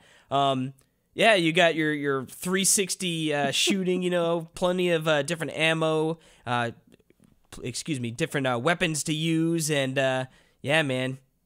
Whew. Well, and it's satisfying when you do things like, you know, drop a air conditioning unit on a bunch of Keystone style cops, and you know it's just that old gangster aesthetic. It's a lot of fun. Yeah, going through the garage and like shooting vehicles to fall down, like a mechanic shop, you know, and you're shooting down the vehicles that fall on enemies, and yeah, it's just a very, very fun game, and that's why it hits number 5, baby. Do you have a list, Perry, for us? Well, I know you don't probably play as many shooters, like many as us, so. I mean, I have a good. I haven't ranked them, but I'll go ahead and just kind of start, maybe in order. But one of mine is Garage. Yeah. All right. So yeah, this game was. I really got hooked on Garage. Last year. And it's. I think I kind of like explained it as Resident Evil and like a 10-ton shooter like put together. Mm-hmm. I mean, it's kind of slower paced 10-ton shooter, and I really liked it. And it was hard and creepy and fun and a lot of twists and turns and stuff with what's going on, and yeah, and weird. I love and weird, yeah. Yeah, when you sure. when you start tripping acid and stuff, it's like, yeah, okay, yes. Next level. It's yeah, amazing. Yes. So the next one I've got is what I was considering, what I think is the best side-scrolling arcade-style shooter, and it's a surprise because I'd never heard of it until I played it. It's called Stardust Galaxy Warriors. It is more of a traditional side-scrolling arcade shooter, but what it does nicely is there are different mechs that you can basically work with as your base. They have different secondary abilities, but then what you get to do is you get to choose a primary weapon and a secondary weapon, and those are pretty radically different. So it's not like you get power-ups as you go. Instead, you start out with the spread shot, or a machine gun or a flamethrower kind of thing, and then you've got a powerful secondary weapon, and it can be played up to 4 people cooperatively, but it's challenging, and it's just... It has that great classic side-scrolling shooter feel, but then the ability to switch out, the mech you've got, and it has that secondary ability, switch out the weapons and experiment and find sort of what works for you, and sometimes what works for you under certain situations. I was really surprised. Oh, and the nice thing too is it has scalable difficulty. You can tweak a lot of the different attributes for not just sort of how powerful you are, but the types of things that you'll run into, and I think they have some pre-made ones as well as you can set it to custom. So it's really set up well for you being able to make the game what it is, make it as hard as you want it, make it as easy as you want it, and just have fun by yourself or with some friends. So yeah, I was really impressed by it. Nice. Sweet. Sticking in that side-scrolling realm, my number 4 game is Steridon Binary Stars. Ooh. Yes, another fun one here. This game was cool. I really like this game. It's your classic, side-scrolling, shoot 'em up. You got plenty of bullet hell situations you're going to run into. But what's cool is, like, after... So, you make your way through each quote-unquote level, and then you run into a boss, right? And then you kill that boss.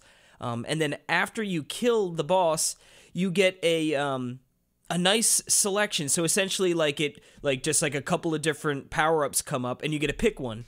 So, for instance, you got a quick reload. You can get a shield. You can get all sorts of different things, and it sort of is cool because it suits to how you want to play.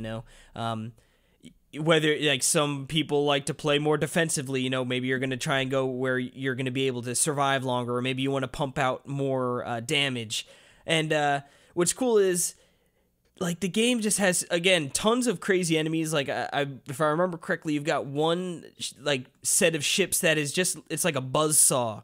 Like is the whole front of the ship is just like a big saw, and they come charging at you. And plenty of situations where you're going to be running into tons and tons of enemies spewing bullets all over the place. And it's a tough game for sure, but it's just really fun. And I remember, did we play this one, Perry? We did, right? At PAX? Yeah. Yeah, right? We played, yeah. And we had fun with it. You liked it, right? I loved it, yeah. And I loved it so much that I bought the physical copy. Boom! Super rare. Yeah. Have you played the physical copy yet? No. I think my favorite thing is that you can equip one of your weapons. You can get like a giant sword to just stab other ships. Yes, I remember playing that. Absolutely that was amazing. ridiculous. Yeah. Yes. There's, if I remember correct, there's a lot of different power-ups and weapons The you can get. custom ability is off the chart, especially with the custom ability options after each boss. Yep. And it's hard. That is a hard game. Well, I'm going to stick for my next pick to the side-scrolling shooter. I know this is kind of this adds in the platformer as well, but Kero Blaster, or Kero Blaster. All right. It's heavily what do you call it? There's a big emphasis on shooting in the game. That's kind of, your blaster, right? Like that's kind of the whole gun thing. So that's why it really feels like a shooter. But it's a platformer shooter, and it's amazing. It's one of my favorite games of last year. I love that game. It's one of my favorite games on Switch. I saw that Limited Run did that for PS4. So I'm hoping they do it for Switch as well, because, man, that'd be a cool game. Anyway, Carol, did you play that one, Justin? Yeah, it's cute. It's not the flavor I prefer, but yeah, it was... For the right audience, I think it's a good time. Exactly, and that is so my flavor. Like so it was smart. Yeah, and it's just really simple, cute, amazing music. I love the artwork. I just think that they really hit. It really resonated with me for sure. And weird, the sort of the cat or the story, just going down the elevator. Yeah, just. Oh, it's that cave story, that Japanese just wackiness that I really love. So next is I know a popular one with this crew from my boys at 10 Tons. They make some good shooters, and I've been missing my fix from them for a while. But Tesla versus Lovecraft. That's right. I said consider that the best roguelike arcade shooter. That's actually my pick too for my number 3, because it is just silky smooth and just incredibly good. Now it's funny that you mentioned, just because you talk about roguelike arcade. Now I don't even think I've played the roguelike version. I think I've only played the level based stuff. No, and right? that is roguelike, because it's roguelike because it's the same kind of thing that Casey was saying with Ceradan. Where as you level up, you have to choose between which perks you're going to take, and the perks vary wildly. So every time you play, level by level. Yeah. Gotcha. Okay. So yeah, and that's what I'm saying is roguelike arcade. It isn't. Its emphasis is on speed and on fun and stuff like that, but there is a roguelike element in the sense that the build you end up with is going to be different every single time. Every single level. Well, no, right? I'm saying as you level up, sometimes you'll end up getting, you'll get you'll get spread shot a couple different times, so you'll have, you'll just be able to massively lay waste to everybody. Is the best. Yeah, and that's the thing. So because of the nature of the order that you get them in and what sequence you get them in, sometimes you get sort of stiffed in those kinds of situations where for sure the first 3 power-ups you get, none of them really are great for building your early character. Like down the road they might be useful, but like early on you're looking for health, you're looking for extra damage, you're looking for split shot, stuff like that. If you don't get the right thing, it's really going to sort of put you in a bad situation. It doesn't really, it does not. I totally agree with you that it is a roguelike, but it doesn't really feel like like that to me. No, like, it's not oppressive. Compared to like Neon Chrome, where it's like if I die, I'm dead, and my whole thing's over. This is just like, okay, the level, I'll just restart the level. You know what I mean? Yeah. So it's not, in the long run, it's not a huge, but yeah, okay, for sure. Yeah, it's just the power ups are so crazy, silky smooth, fun to play co-op. I don't know if you've done that. No, I've never played co-op. It's great co-op. Yeah, it's really, really good. On the we should do that next time we're at PAX together. Yeah. The teleport was a big jump for them too, because I really liked Crimson Land. And actually, I still like the survival mode in Crimson Land better, where it's just the wide open space without the only thing I don't like about Tesla versus Lovecraft is the fact that the survival mode in it, it's got all those obstacles which makes you use the teleport, which is nice, but I like the wide open, just no obstructions, just let me try to survive old school arcade style Robotron type of thing. Just let me take that on. That's the only thing that is my only objection to it. I wish it had that as an option to play that way. But yeah, I beat that on Eldritch, the hardest level. Beat that game, felt great, and just that is a terrific game. Yeah, it's funny, we were getting so many 10-ton shooters, and then they went silent, radio silent. They released them all. They went through the back. What's that? The next game they've got it's a survival. I cannot think of the name of it. It looks interesting, but it's not a straight up shooter, though it looks like it might have shooter elements. But it looks like it's like an arcadey survival game almost. Like a more action oriented version of something like Don't Starve.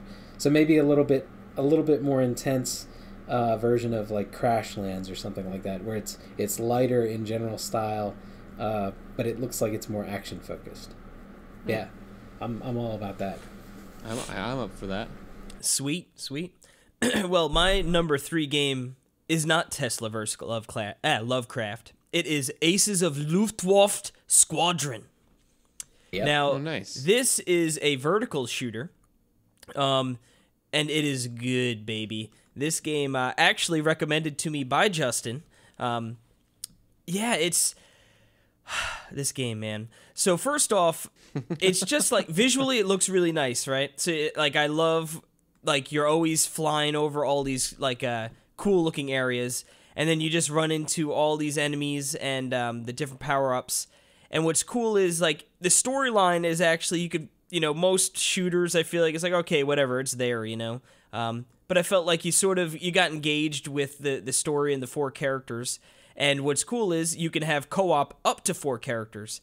And if you don't, those 4 characters, the other 3 planes stick with you. So it's sort of in like a squadron, one might say. Yes. But yeah, it's what's cool is there's also skill trees for each wingman. So you're upgrading your characters as you're going along there. So that custom ability is it's up there, you know what I mean? And yeah, man, I know Justin is a big fan of this game as well. Yeah, it's my number 2. Yeah, I don't know if we want to just leak right into that because Perry already went on his number 3, right? So. Yep. Oh, so I'll just jump to mine. With the number 2, same Aces of Luftwaffe Squadron. I said it was the best vertical arcade, like Casey said. And aside from what he mentioned, I really liked the variation of the different missions. In particular, I liked the night flying mission. That was really creative with the spotlights and all that you're trying to avoid. The variation in it's really good, and the bosses are pretty varied and creative, and sort of has a great sense of humor. It's just a very solid.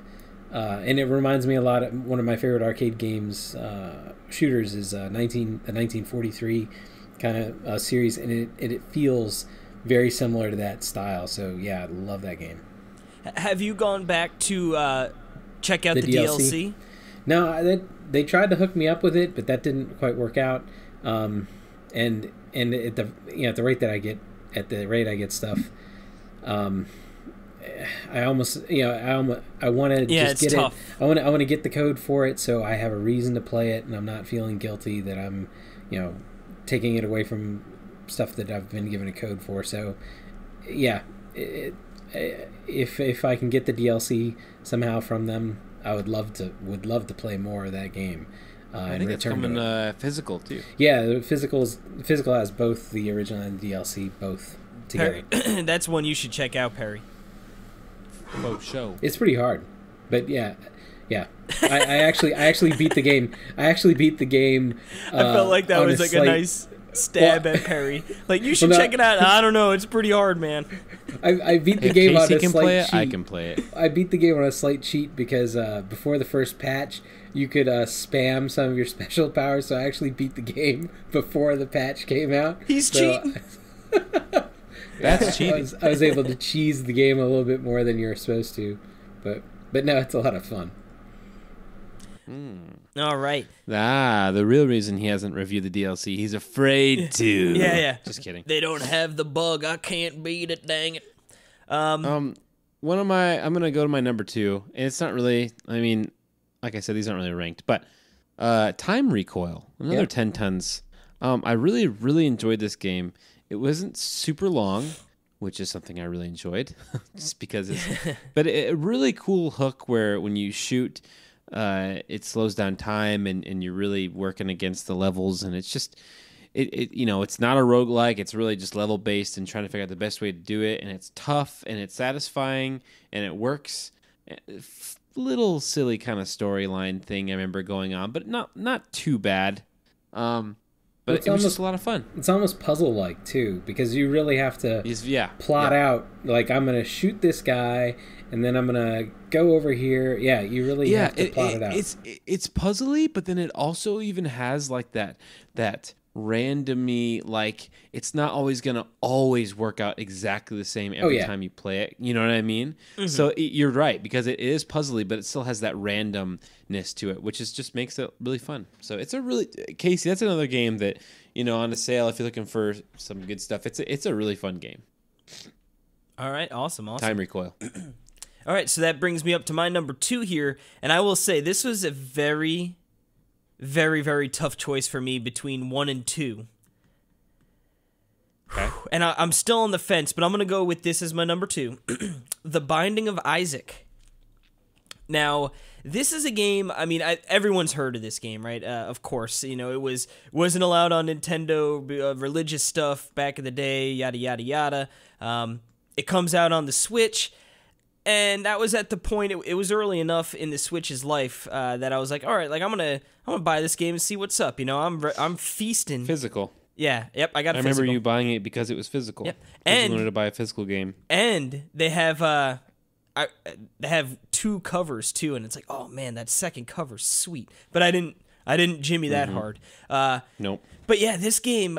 Again, it was one of those people who talked about it so much, and I was like, all right, let me get into this. And I'd say, I'm sure there are other roguelite games that I've played before, but this is the one that really resonates with me as like turning me on to the series or the genre.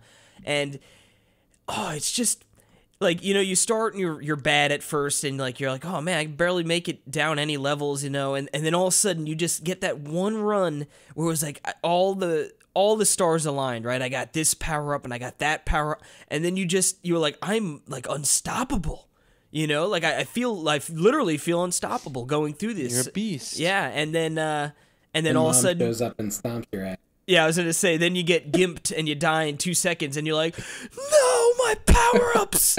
But yeah, this game, I just completely hook, line, and sinker. It got me. I remember just because again, it's like you could put a real good run together in 10 to 15 minutes.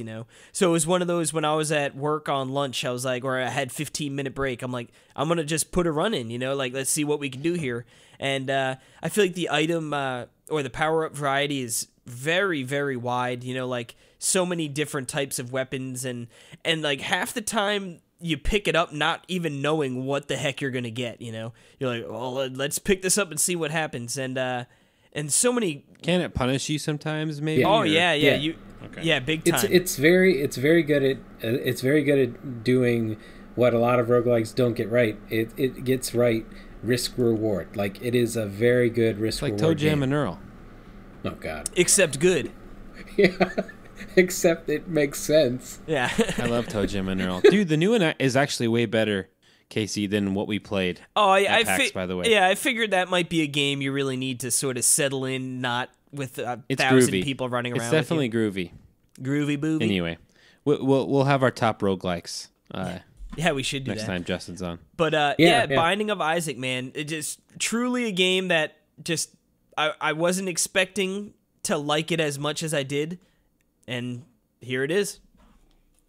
Yeah, Very good. It's a deserving game.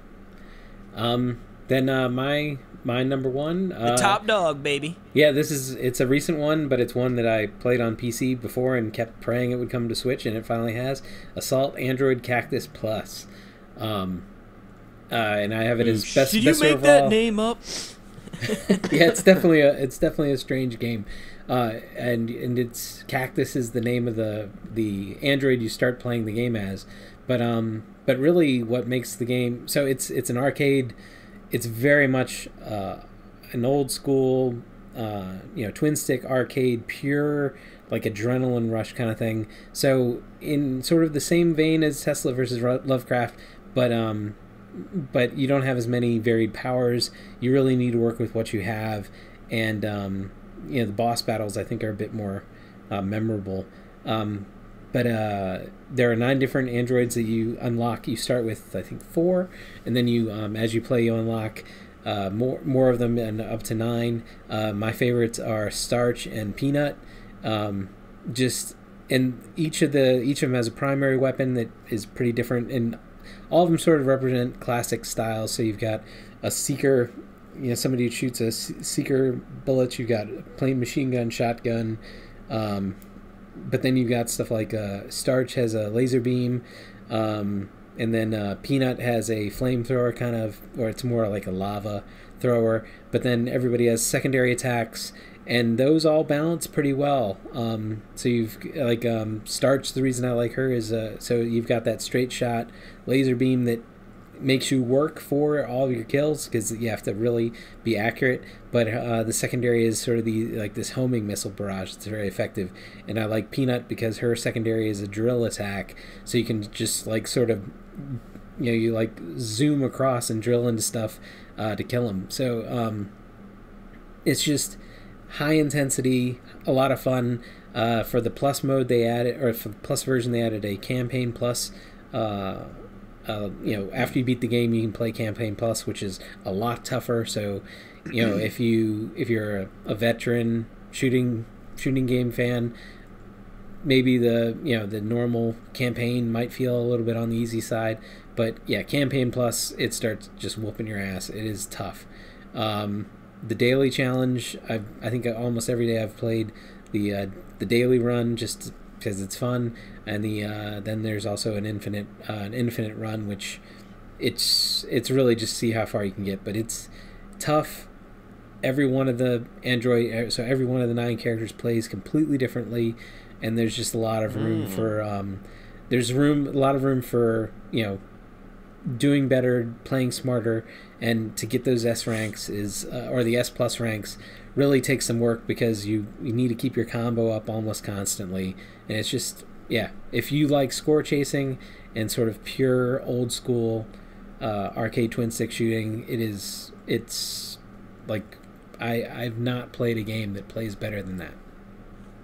Wow. Heck yeah. Who makes that game? It's the company's name is Witchbeam. I don't think they actually have anything else out there. Okay. And this is one of those that seems to the consensus seems to be it's one of those critically acclaimed and criminally underbought games, or at least it was from the PC space. I don't know how it's done on Switch so far. Well, I've heard about this game a lot. Outside of I've heard about it. Maybe because of the name is so weird. Yeah, it's a very strange name, so it stands out. But yeah, it's just. It seems like it's one of those that it was a well-known thing within dev circles and stuff, how really good it was, and yet criminally it didn't seem to have the success that it deserved. So hopefully on Switch it does what some of these other indie games have done, and really gets the recognition that it really is deserved all along, because it's an excellent game. Yeah, that's on my to-do list. For sure. Yeah, for sure. It's on my list too. We should put it on our wish list, Case. Yeah, hold on. We might have found a reason. Yeah. I'm gonna go next because my top dog here is a game we talked about already. That is Tesla vs. Lovecraft. Again, this is a game I got a code for and didn't touch it for like months, and because yeah, for sure. I don't know. It's just like the whole the name and then like the look of the whole Lovecraft. I'm like, I don't really care about all that. But boy, howdy, was I wrong, man. Because this, and I played Gij. Burned by Gij. Yeah, Gij. I was like, oh no, 10 tons stinks. No, but blasphemer. Again, this was just a game that I went in. Yeah, and I haven't played Gij, and You're lucky. It's not that bad, but it's not good. It's not. They went. I believe they were going to go back and remove some of the asinine requirements to move on. Yeah. I can't. I haven't loaded it back up to check, but yeah, it got in its own way. Yeah. Yeah, Tesla vs. Lovecraft. Like I said, just again one of those games where I was just like zero expectations going in. I was like, I'm looking for a game to play. I've got this one here. Right. Let me try this out. And holy moly, man. Whew! I guess why I picked Tesla vs. Lovecraft over like a Binding of Isaac is Binding of Isaac can get pretty fast-paced. Like, there are definitely going to be runs where you're going to be more mobile than not. But I just love the fast pace of Tesla vs. Lovecraft. You get in there, you're killing hordes of enemies, it's feeling good, and again, it just makes you feel so empowered, just going through and ripping through these enemies, and whew. And when you get into the power suit and you just start mowing stuff down, yeah, you're lining them up and you're knocking them down. Mm-hmm. Yeah, my only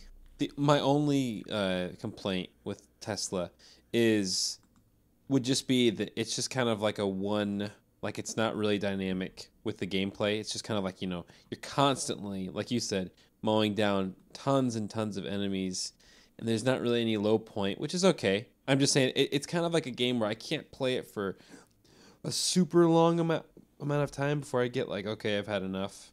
But it is very satisfying. What's your number one, Perry? Well, like I said, I don't know if it'd be my number one, but it might be. It probably is. And we've talked about it already. Judge! What it would be. Jeej. No, Neon Chrome. Yeah. I love Neon Chrome. I suppose I like it.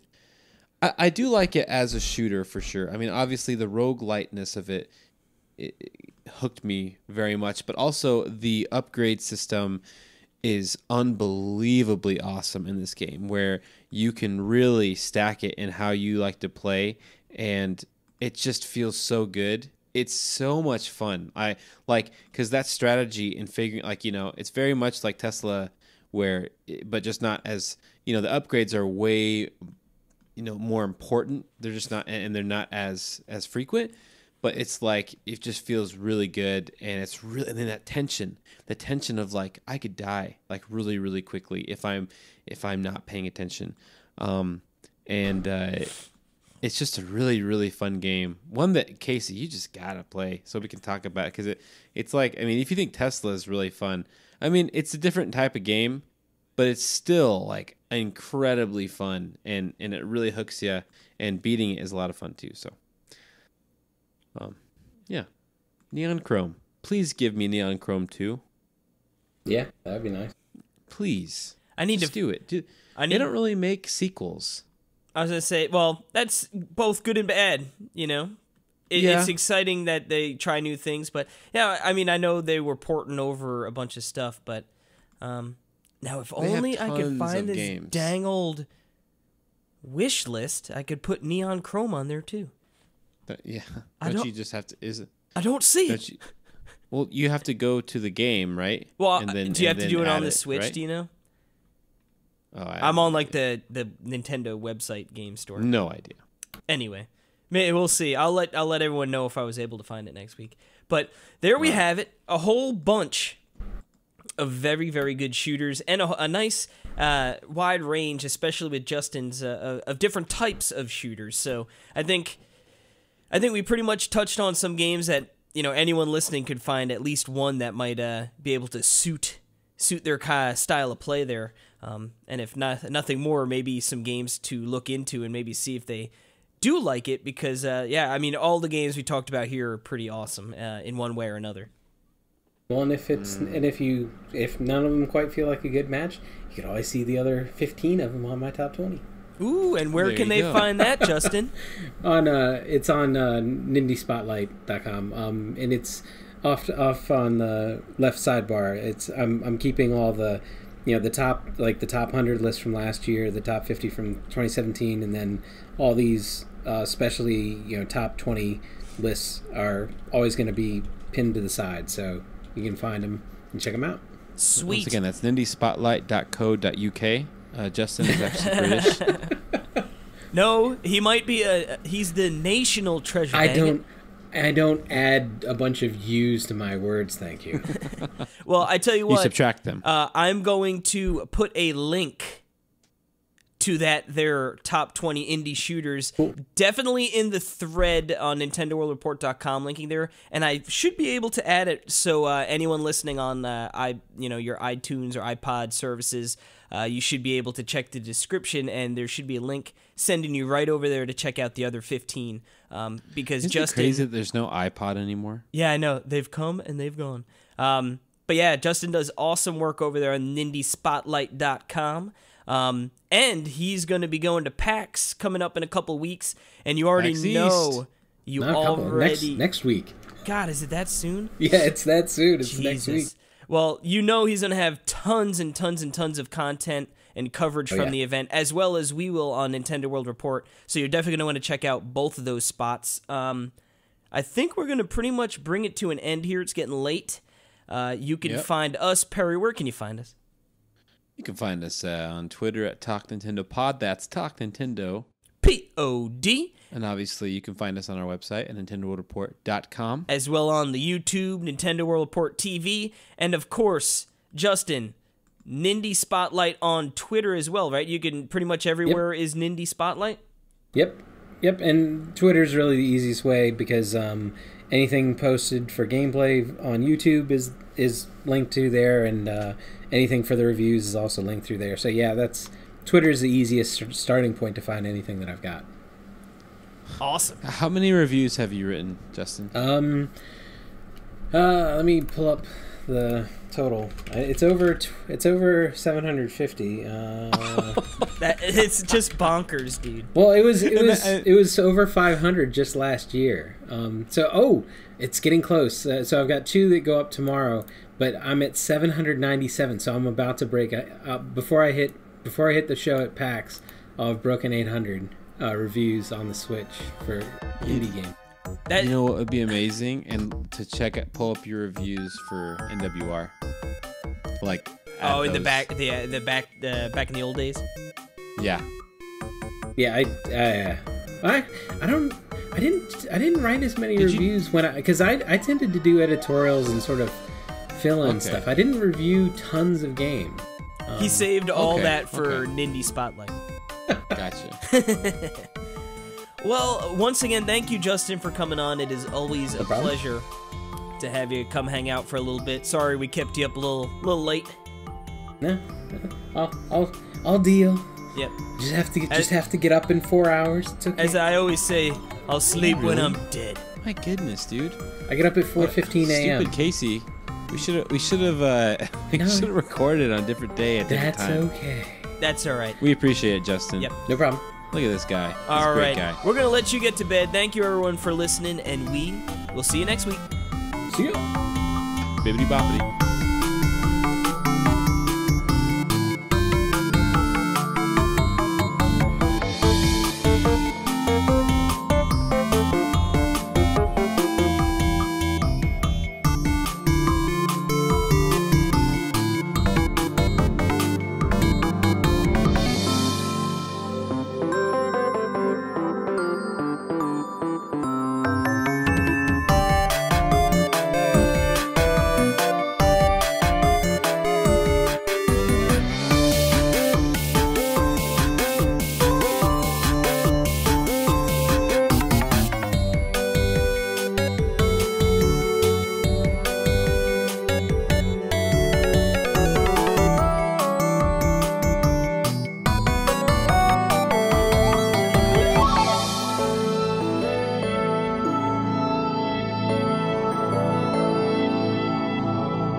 It's not an indie.